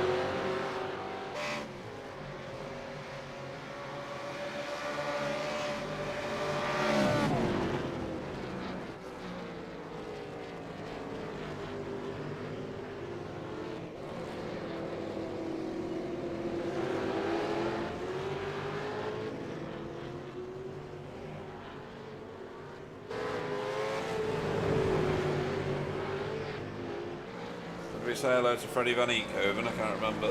We did. Yeah, good. Didn't remember that one. It was probably when all the chaos was going on.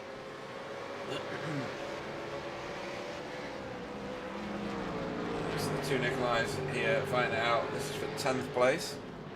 Good points on offer. Just ahead of them. Bob Woodhouse has caught Jamie Wilson now. Well, pretty much anyway. He's in his toe for sure. At the front, Simon Trendle is holding on to a 2-second lead. Yeah, I say it was 2.2 when we time checked it. I've seen it dip just below 2, and it's currently just over 2. So Right.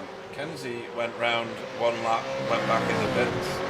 Stephen Phillips went round one lap, went back in the pits. So I don't know what that's all about.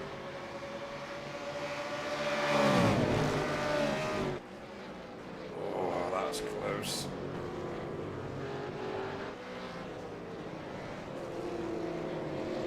yeah, and behind them as well, side by side. Yeah, I'm sticking with this one because it is slightly closer.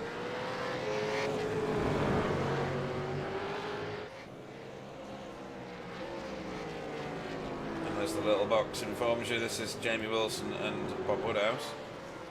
The other dueling is these two, which is Nikolai and Nikolai.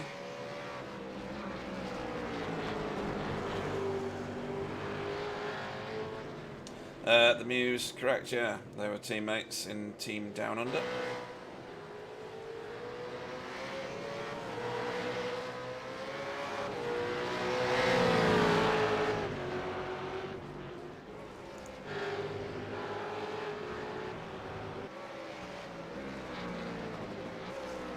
Have you got cake yet? No, Is it a bad day in your house? I'm getting hangry.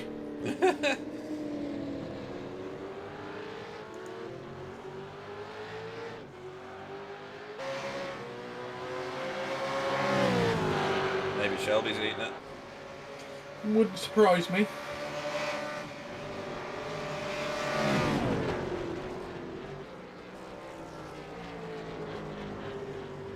Yeah, it's not looking like Vincent can do anything about Simon.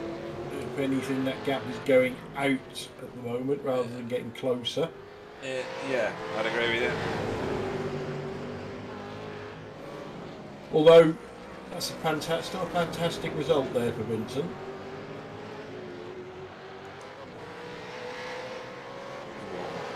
Tony Kirsten looks a bit out of shape coming out the last turn there.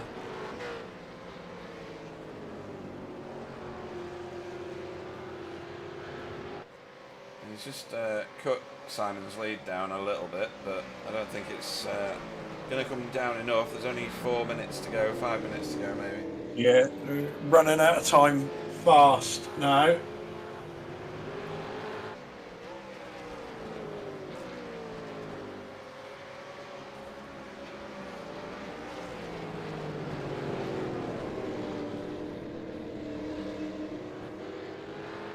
You're at that stage of the race if you're in Simon Trendle's boots at the moment where you just want to log the laps, get to the end, don't do anything silly.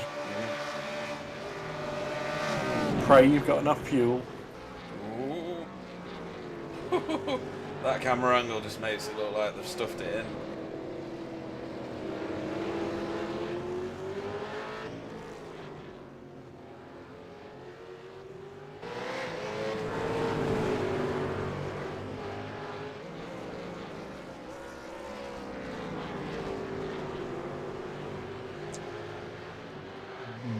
Four minutes. 1.7 seconds. He's not catching quickly enough. We took 4/10 out of him on the last lap.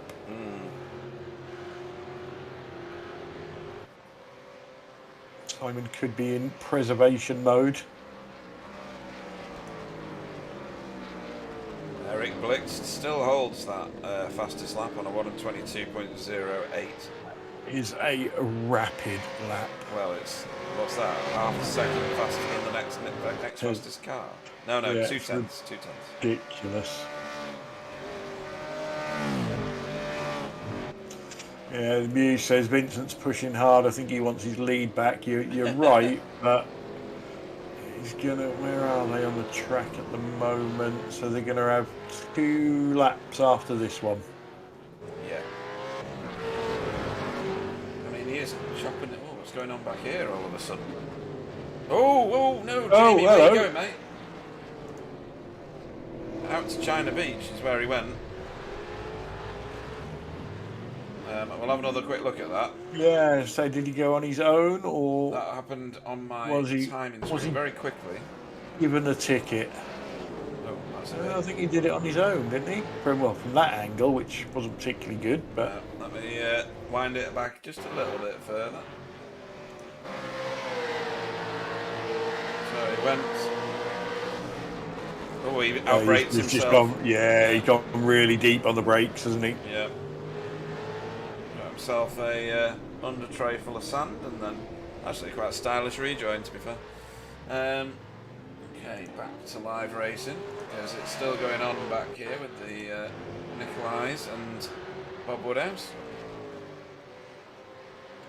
There's Jamie Wilson in the background there, so lost a lot of time, but didn't hit anything, which is always a bonus. And the Muse says Jamie's having a rough race. I'd agree with that. This is now a 3-car battle. Kenzie's, do we get points for the most pit stops?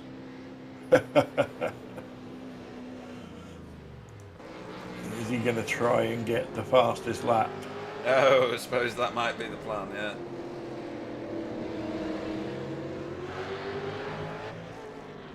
In fact, no, his last lap was like a week.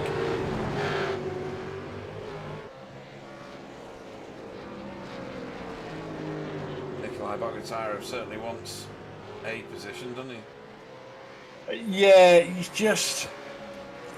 he hasn't got a great deal of grip on exit at the moment, and it looks like he's going to get a really good run, and then he gets a foot full of wheel spin, and it's all gone again.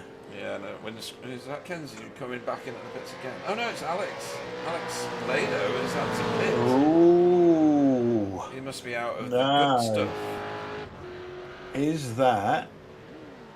Yeah, that's not a driver's tyres. shame. No. He popped up for tyres then. Or it looked like he did on my screen anyway.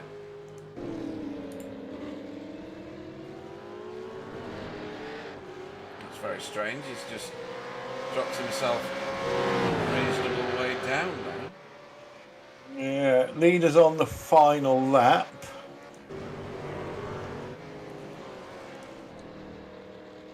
Yeah, making his way now through Thunder Valley, which is this bit of the track here.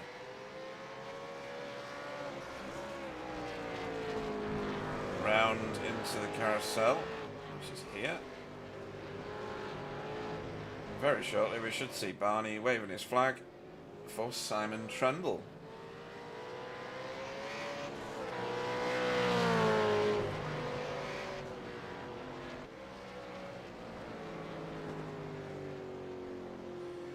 Vincent congratulating Simon through gritted teeth. Yeah. Possibly the one that got away for Vincent. Looks like it, doesn't it? I mean, he had a masterful lead at one point, and it could have come good for him.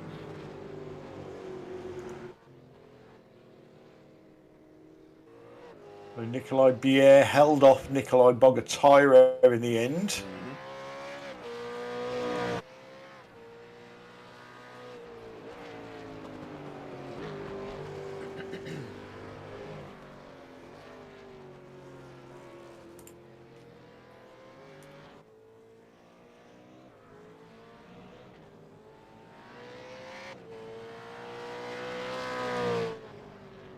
and Stephen Phillips stayed in it to get points for second off last and third off last. Kenzie stayed in it.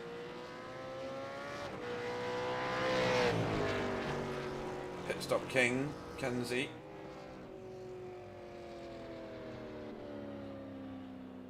Yeah, I'm not quite sure what he was doing at the end, but only Kenzie will know that.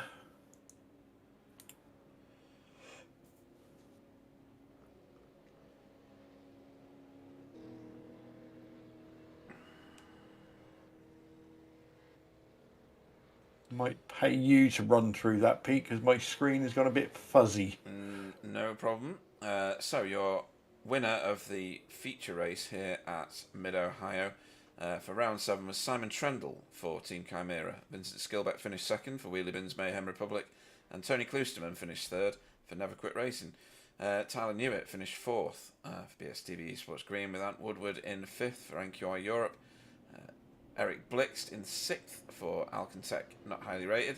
Bob Woodhouse in 7th for NQI Europe, with Nikolai Bier in 8th for Alcantech NHR.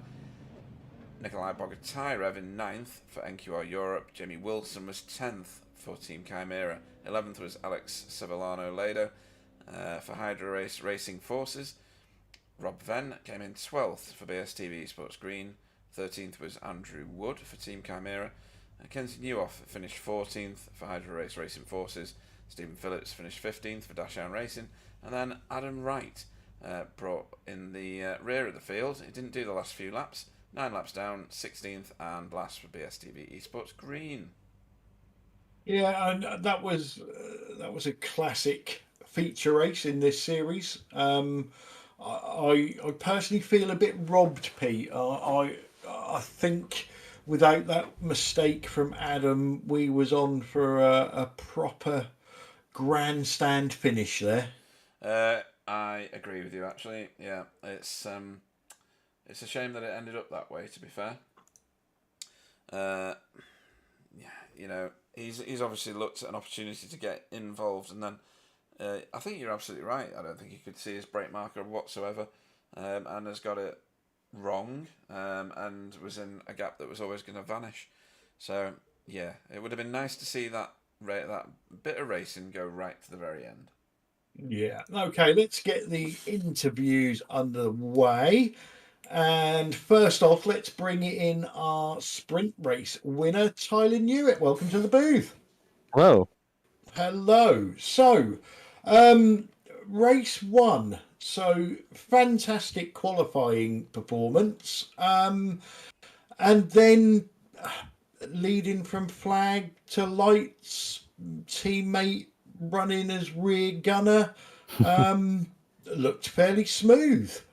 Yeah, it was. Once Simon spun it, it was quite smooth. I was just hanging back trying to give Adam the toe to keep him out of trouble with Eric. So I was kind of managing the gap there. I was kind of managing the gap with Simon as well, because you just can't pass around here. So I don't know. Apparently, all that needed to happen for me to figure out qualifying was for the new season to start, because I've been I think that's my first pole. So yeah, it's been for suddenly I can qualify, which is handy around a place like Mid Ohio. Yeah, well, you certainly made the most of it. And then race 2, interesting. You say, it's really difficult to pass around here. Reverse grid, you started 10th. I kept looking up at the scores, kept looking, and I'm like, oh, he's only got to 9th. He's only got to 8th. Is it really that difficult to get past after the pace that you had in race 1? Yeah, it is. And everyone in that top 10 is so quick that you just the only play was to save fuel, but that's what everyone was doing. So it was, I was at kind of the back of the line, so I was saving a ton, but I didn't overfill by that much. I had about a lap at the end of the race, so it was not that tight on fuel, but it was just, yeah. I mean, I made a couple of attempts. I tried to get by Vince a couple of times. I did eventually pass Ant. I'm pretty sure that was the only pass I had actually on track and not from people running into each other in front of me. So it's just tough. You saw it with Simon. I mean, there's essentially two places you can make a real pass here, and they both lead into either a corner going another direction, or they are a corner that's so wide or so wide radius that you just you can hang it around the outside. So yeah, I'm pretty happy to come away with fourth because I knew that the reverse grid was going to be tough. Yeah, good haul of points for you tonight. Any shout outs you want to give before we let you go? Oh, that was fast. Shout out to Adam. I know you too well. Yes, you do. Shout out to Adam for our first ever 1-2. That was fun. Happy to do that for BSTV. And Rob also for being in the chat and in the race. He said he got a little bored at the end, so hopefully it wasn't too bad for him. But good to have everybody there, and you guys for the broadcast as always, and Simability for putting the league on. Excellent. Well, congratulations on your race win, and also a big haul of points for fourth place. Tyler Newitt. Yeah, thanks, guys. Okay, Pete, for you, let's bring in our race 2 winner, Simon Trendle. Welcome to the booth. Evening. Evening. So, race 1. That was a quite a tasty race. You forced your way through. Did you finish 4th? I can't remember what Clyde just said. 5th, I think. I had my mistake. Ah, right, yes. I'm cursed at Mid-Ohio and I hate the place. Really? Even though you've walked away with a I still hate feature it. win. Right, okay. Talk to us about the racing and why it's such a challenging track. Because it hates me. I'm just cursed. Every time I race here, I see something seems to go wrong, whether it's in this league, official races. It's just, there's so many occurrences where it's all gone wrong. And it happened again in the sprint race. And then I was being shoved back in the feature races as people were battling in front of me, and I was avoiding their collisions and then being shoved backwards by people coming past me. And I was I want out of this now. And then I got caught behind Kenzie and ended up in that battle as well. Who had definitely underfueled that car by quite an amount, and was making it difficult because there's places where you just can't pass, but it's forcing me offline, and then Tony has a pop at me. Absolute nightmare, but somehow I'm alive, so I'll take that one. Yeah, your pit stop was ever so slightly quicker than a lot of other people's, but you're right.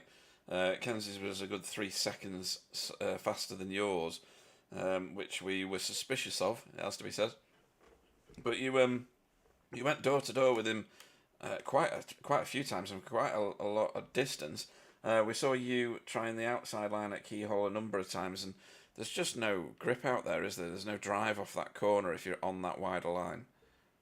Nope. And then it's just like turn 2 at Bathurst, where you get to try the outside and then you just get mugged. Yeah. And and then it became a case of trying the crossover, which I did manage on Tony when he got past me, and I was quite pleased with that move. That was quite good. Tony, I hate that corner.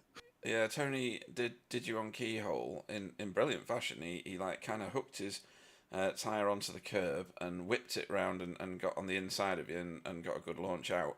But then you did it to him on the very next lap, which I found amusing. It was a great performance tonight. When you watch it back, you'll see how exciting it was for people viewing. I was sat in the middle of it. You must have had a bit of a blast, though. I know you think the track hates you, and you're not probably enamoured with the track, but great racing, though, right? Yeah, but that's more to do with the league than the track. Right, okay, so fair all enough. credit to the drivers on that one, because damn, there could have been some huge accidents if we hadn't lifted. Yeah, and how much money are you paying to Adam Wright, by the way? As he the one who crashed into Kenzie after I overtook him. He tried to had a collision with Kenzie. So he tried to fit a 2 metre car in a 1.5 metre gap, I think. Well, to be fair, I was there. I had a 2 metre car to fit in a 1.5 metre gap. People had left me at several points as well, and I had to lift and or go on the grass. There was it was interesting racing. But, I think Adam had one of those. My brake marker is the 2 board, but that just said 1. think I love that was those. yeah. They're We've all done fantastic them. moments. Yeah, Clyde's done the odd one where he said, "I've just passed my brake marker," and then started braking, and then disappeared off into the grass.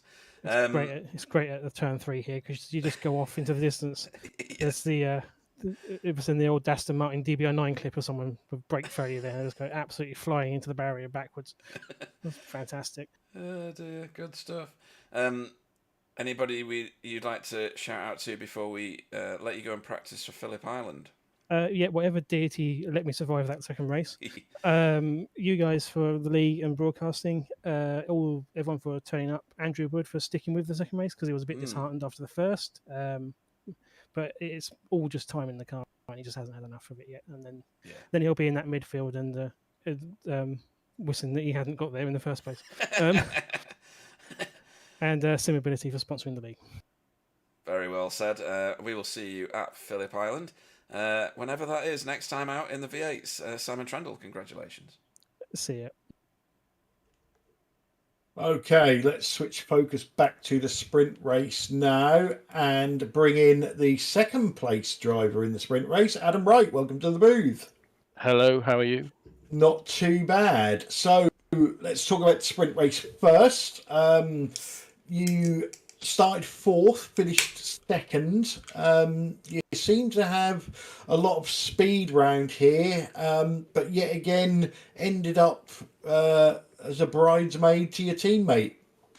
Yeah, absolutely. Another race where I thought I'd do well. I jumped on practice 2 weeks ago pretty much because I've never raced around here before. So early practice, pace seemed good, but couldn't even put a lap together in quali and managed to get one right at the end. So But we noted that was that. awesome.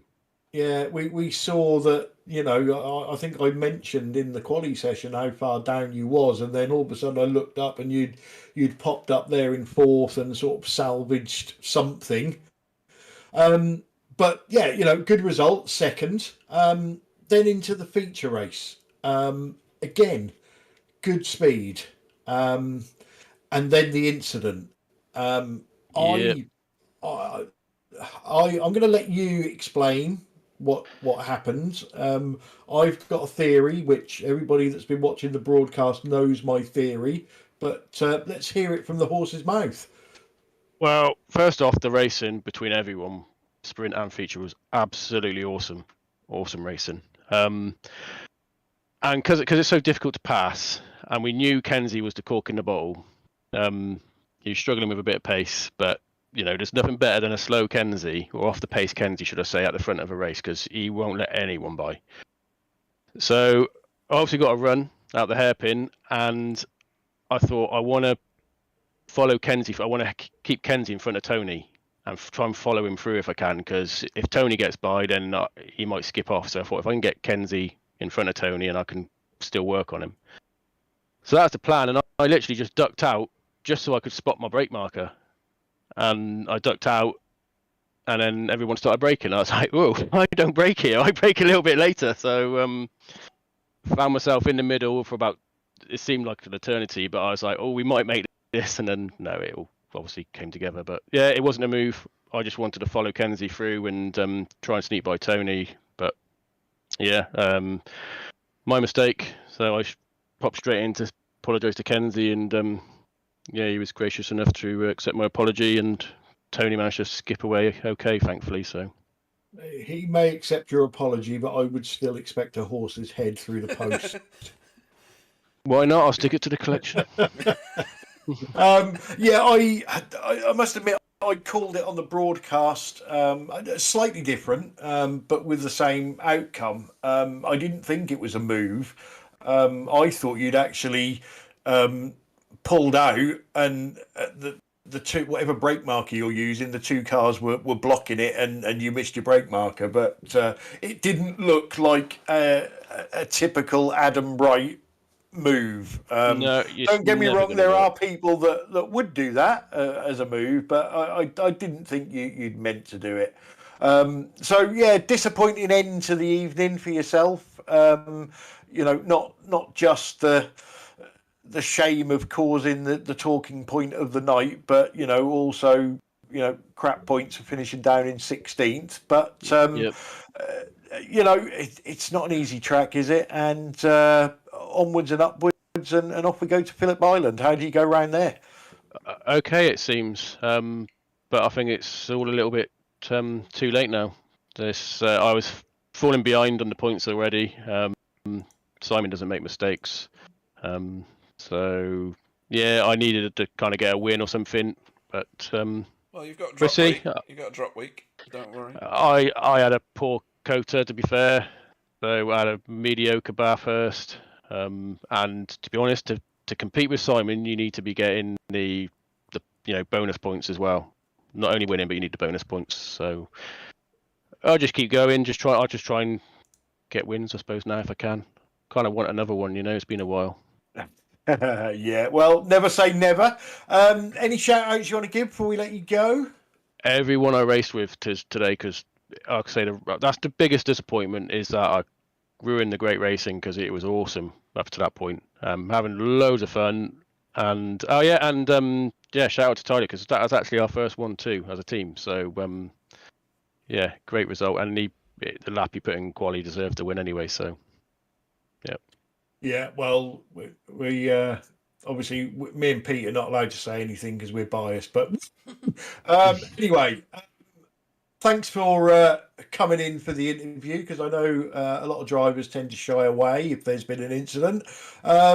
Congratulations on your second place in race 1, and let's not say anything about race 2. Adam Wright. Cheers, guys. Okay, Pete, next up for you. We normally bring him in last because he's rubbish, but he's actually got a second place tonight. So welcome to the booth, Vincent Skilbeck. Good evening, Vincent. Morning. Oh, good morning, yeah. Well, Mid-Ohio looked like it was going to be super kind to you at one point in the second race, but let's talk through your first race. Any standout points for the sprint?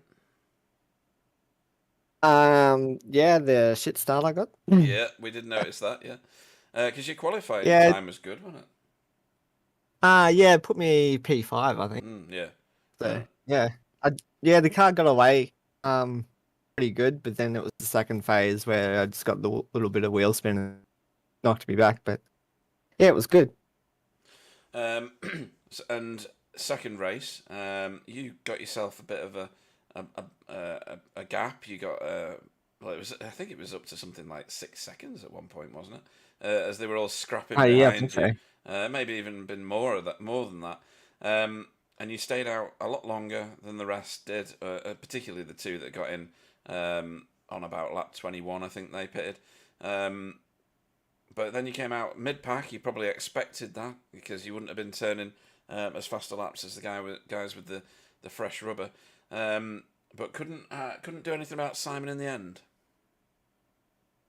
No, I think just being stuck behind that pack for just that little bit longer, yeah, kind of stopped me from getting to Simon. I think if I'd got through them a little bit quicker, I may have been able to do something about Simon, but I'm still happy with where I finished. It was pretty decent racing as soon as I come out of the pits, so I was in the thick of it straight away, so that was good fun. Yeah, and it's where are you in the leaderboard at the minute? Are you fairly far down? 13th at the moment. Yeah. So this weekend's racing will boost you up that table, no doubt, because I can see names on there ahead of you that either aren't here today or didn't do so well today. Obviously, Kenzie being one of them, because he was part of an incident in the second race. But you'd have been looking in your mirrors for most of that, thinking there's a 10-way fight for second place. I'm minted here, because they're just crawling all over one another, and I'm in clean air, making it off down the road. You don't get too many opportunities with races like that, do you, in this league? No, yeah, I got the gap up to about 6 seconds. I'm like, I might actually have this. But yeah, then my strategy didn't quite work for me. But yeah, I was happy to actually just run away with it at the start. Just focusing on my driving and trying not to make mistakes, which is always a good thing when you're out in front. But then, yeah, when I went back into the pack, I think that may have helped me a little bit more because I was just, still focusing on just my driving and being very careful with the net code to not, stuff anyone up. Yeah, we saw that actually, and we mentioned it in the broadcast. So, out to home tarmac next time out at Phillip Island. I guess you must have turned 1,000 laps around there at minimum, and know it like the back of your own hand. Yeah, well, should be good. I think I still have a pretty decent setup for Phillip Island, but I'll still work on it and see how I go. Cool. You'll have to watch out for the seagulls, obviously. Yeah. Don't ride around it on your bike, just in case you get one in the engine. Any shout outs you want to make before we let you go and get your breakfast? Everyone in the league, the boys in that battle pack, in race 2, it was awesome fun. All the boys over at Wheelie Bins, that keep us running. Simability for sponsoring this season, and you guys for the broadcast. Awesome stuff. Then we look forward to seeing you get on pole and 2 race wins at Phillip Island. Put the curse on me already. Nice. My curses are strong. Thanks for everything tonight, Vincent Skillback. Yeah, catch you guys next time. Okay, so next up we have our final podium winner of the evening, Tony Kloosterman. Welcome to the booth. Hi, Clyde. Hello. So, you certainly had some pace tonight. 4th place in the sprint race, 3rd place in the feature race. Have you found something, or is Mid-Ohio just a track that clicks with you? Yeah, Mid-Ohio is one of my favorite tracks, so really enjoyed it, and had decent pace. Yeah, there was in both races there was some tough battling, tough but fair, we'll say, until we get to Adam. But it seems that that I know we've always had respect in this league and things like that, but to me it just seems to have gone to another level this season. Is that fair? I would say so. I thought the racing was fantastic. For as close as we all were, and I think at one point 4 cars were covered by 1 second. So, everybody I thought raced fairly, and I didn't see anything deliberate, and even Adam's situation, that was just an accident. So, it's unfortunate it took him and Kenzie out, but we were having a hell of a battle up to then. Yeah, it was just a dumb mistake by a dumb person. I'm sure he's going to blame the wind as well. But something I noticed tonight, I was keeping an eye on you quite a lot on one of my other screens, because you seem to have the pace. You would drop off maybe a second and a bit from whatever was going on in front of you, and then you'd be right back on them, and then you'd drop back, and then you'd be back on them.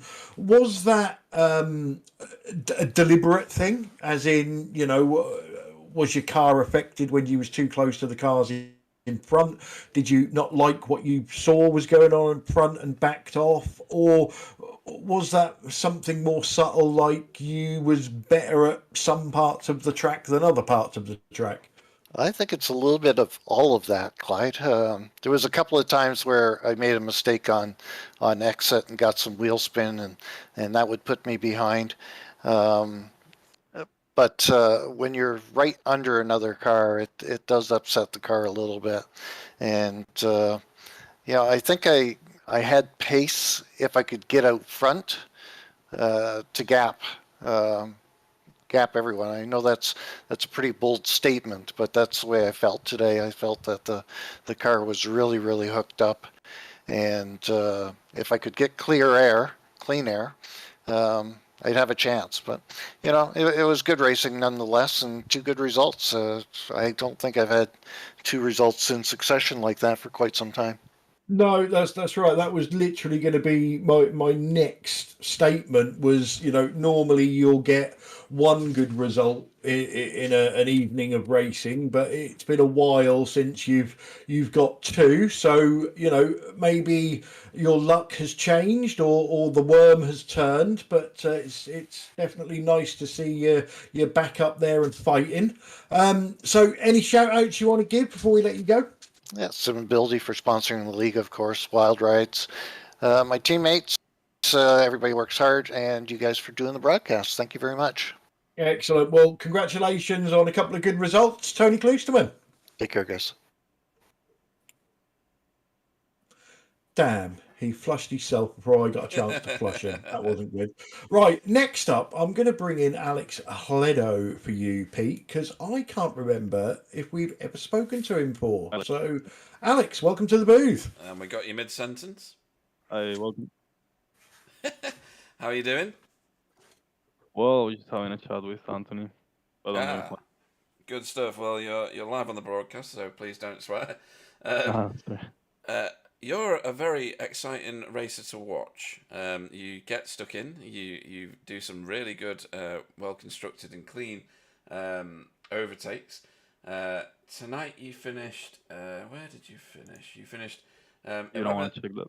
Yeah, 11th in the feature race, but you finished. Is it 7th in the first race? Yeah, 7. Yeah, so a good haul of points. Well, as part of this Hydra Race Racing Forces crew, you must have a pretty good inspirational target to go for in terms of Kenzie, and it's an exciting package watching you two race. Do you think you'll be able to get up into the podium positions by the end of the season?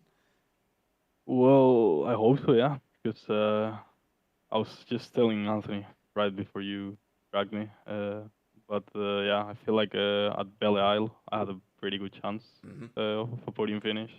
I was 0.3 off pole from Simon, and yeah, that was my mistakes in both races. And then again here, I was not so close as Belle Isle from pole, but yeah, my race pace was pretty good. I was improving every lap because I literally purchased the track 30 minutes before quali started. What? Oh my Yeah, God! This is another one we need to hate. Yeah, I know it's very annoying, especially a track like this as well. I know, yeah, I was pretty scared. I really didn't have the time, and I knew honestly, I just thought, okay, it's a hard track, people will crash. I'll just manage my pace and get whatever I get. But then, yeah, I jumped into practice. I started lapping, and I don't know. Lately, I've been having a good feeling with the car, so it's way easier for me to find the pace in less time. At the beginning, I didn't understand the car, so yeah, if I didn't practice, I would be like 2 seconds off the pace. But now I can manage to be more or less on the pace in a pretty short time. So yeah, I'm pissed because I found the pace very fast. Yeah. I think I did a pretty good sprint race, and yeah, for the feature, in the end, yeah, I was pretty pissed of how it went because lots of yeah contact that yeah kind of ruined the race. But yeah, in the end, it was on me because I shouldn't. I could have done that way differently, and for sure I would have had the chance on the podium because the pace was pretty much there. Yeah, Everyone was and more or less on the same pace. You've got a very healthy I rating at nearly 4.5K. So you've clearly got the talent and the experience that goes with what's needed to get on the podium, even in a highly competitive league like this one. Tell me, you've got you already own Phillip Island and you've raced there before. Well, yeah, I've raced there before. Good. Well, I have to say I hate Phillip Island. Oh, So right. yeah, I don't know. It's just I need walls around me. If the track is too wide, for whatever reason, I'm slow. I don't know. If I have walls, the reference like the wall is the limit. So if I don't hit it, I'm fast. Otherwise, I'll hit it. But with wide tracks, I don't know. It always happens to me. See, me and Clyde think that if there are walls around a track, that we'll just hit them, and therefore they're not so good for us. But you can hit walls at Phillip Island. It just takes you an hour to get there. yeah, very true. Well, like I say, fantastic racing tonight. In pack, you look nice and safe around all the other drivers, but you're still massively competitive. So it's great having you as part of the league. And we look forward to seeing you at a track you don't like next time out at Phillip Island. Anybody you'd like to have a shout out to before we let you go? Well, yeah. First of all, Kenzie, like usual, and yeah, our sponsors, Hydro Race, and very recent incorporation to the team, Live Gaming, and yeah, you guys for the broadcast, always fun to watch, and I'm hoping. Yeah, just can't wait to watch this one because I think it's gonna be a pretty fun one to watch. It's a good one. But yeah. Again, fantastic tonight, Alex Lado. Thank you. Okay then, Pete. Last but not least, it is Mr. Anthony Woodheadhouse. And welcome to the booth. Evening. How are we? Good evening. Yeah, we're all good. And I'm gonna guess that you're pretty chipper tonight. After I am now. 8th place in the sprint race and 5th place in the feature race. Tell us all about it. Oh, you're not even mentioning my greatest achievements. He must have put enough fuel in it. Fuel? No. Nope. Not No, crashing? still. Well, I didn't. I had 2 incident points both races, so. Awesome. That's all right, isn't it? Yeah, very good. For me. That's 4 too many. But yeah, no, seriously, you know, over the past, I don't know, what should we say, 6 months, maybe 12 months, we've seen flashes of you breaking into that top 5, and you sort of, you know, I sit here and think, is this it? Is this now where he pushes on, and then the next race you'll be 11th, 13th, and then you're back in the top 5. It was like something had changed this week, and I same question I put to Tony. Really, is it, you know, have you found something? Have you changed something, or is Mid Ohio just, you know, one of those tracks that suit you? Tony loves this place. Yeah. I thought I'd had a good result here previously, and I looked back and I couldn't find it, but then I saw it was in the officials on Friday night that you guys were broadcasting at the time.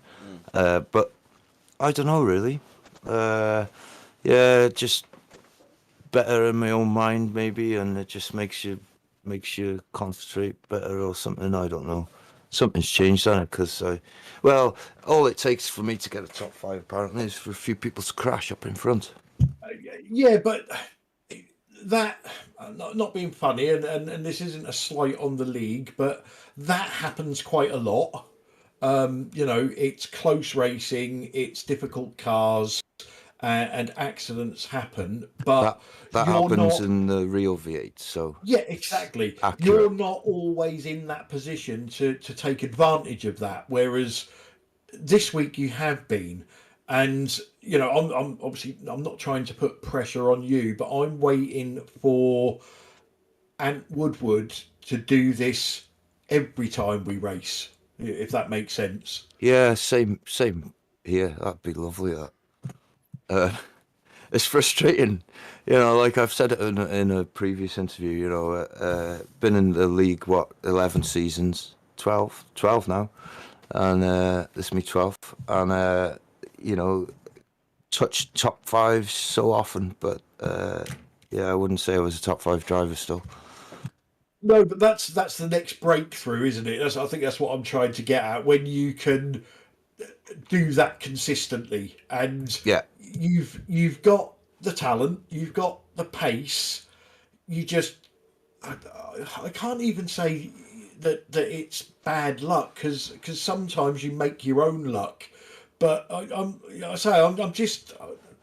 I know you've got it in you to be in this booth every time we race, telling us what a fantastic race you had, and you know how you're now aiming to be on the podium all the time rather than just the top 10 all the time. And I'm pretty sure that will come. Phillip Island next time out. How do you go around there? Yeah, all right. I've raced it a lot, obviously, with it being a real V8 track, so hopefully it'll be good. But it's just so close, and you know, anything can happen. Because when you looked in practice on this one, it's crazy close from top to bottom of field. Well, just as tonight, for instance, anybody that got four wheels off the track lost 10 positions. Oh yeah, That's crazy. how close it was tonight. You know, you've got. I know he's not racing, but you've got Mary Jackson in your team, who's the Phillip Island expert. I'm sure you can hopefully gain something from him as well to make you go well next time out. Well, interesting you should mention him and the team and everything, but this week was the first. I was left foot braking some tonight. Okay. And Chris Mary Jackson has always said, just left foot brake, you'll be way faster.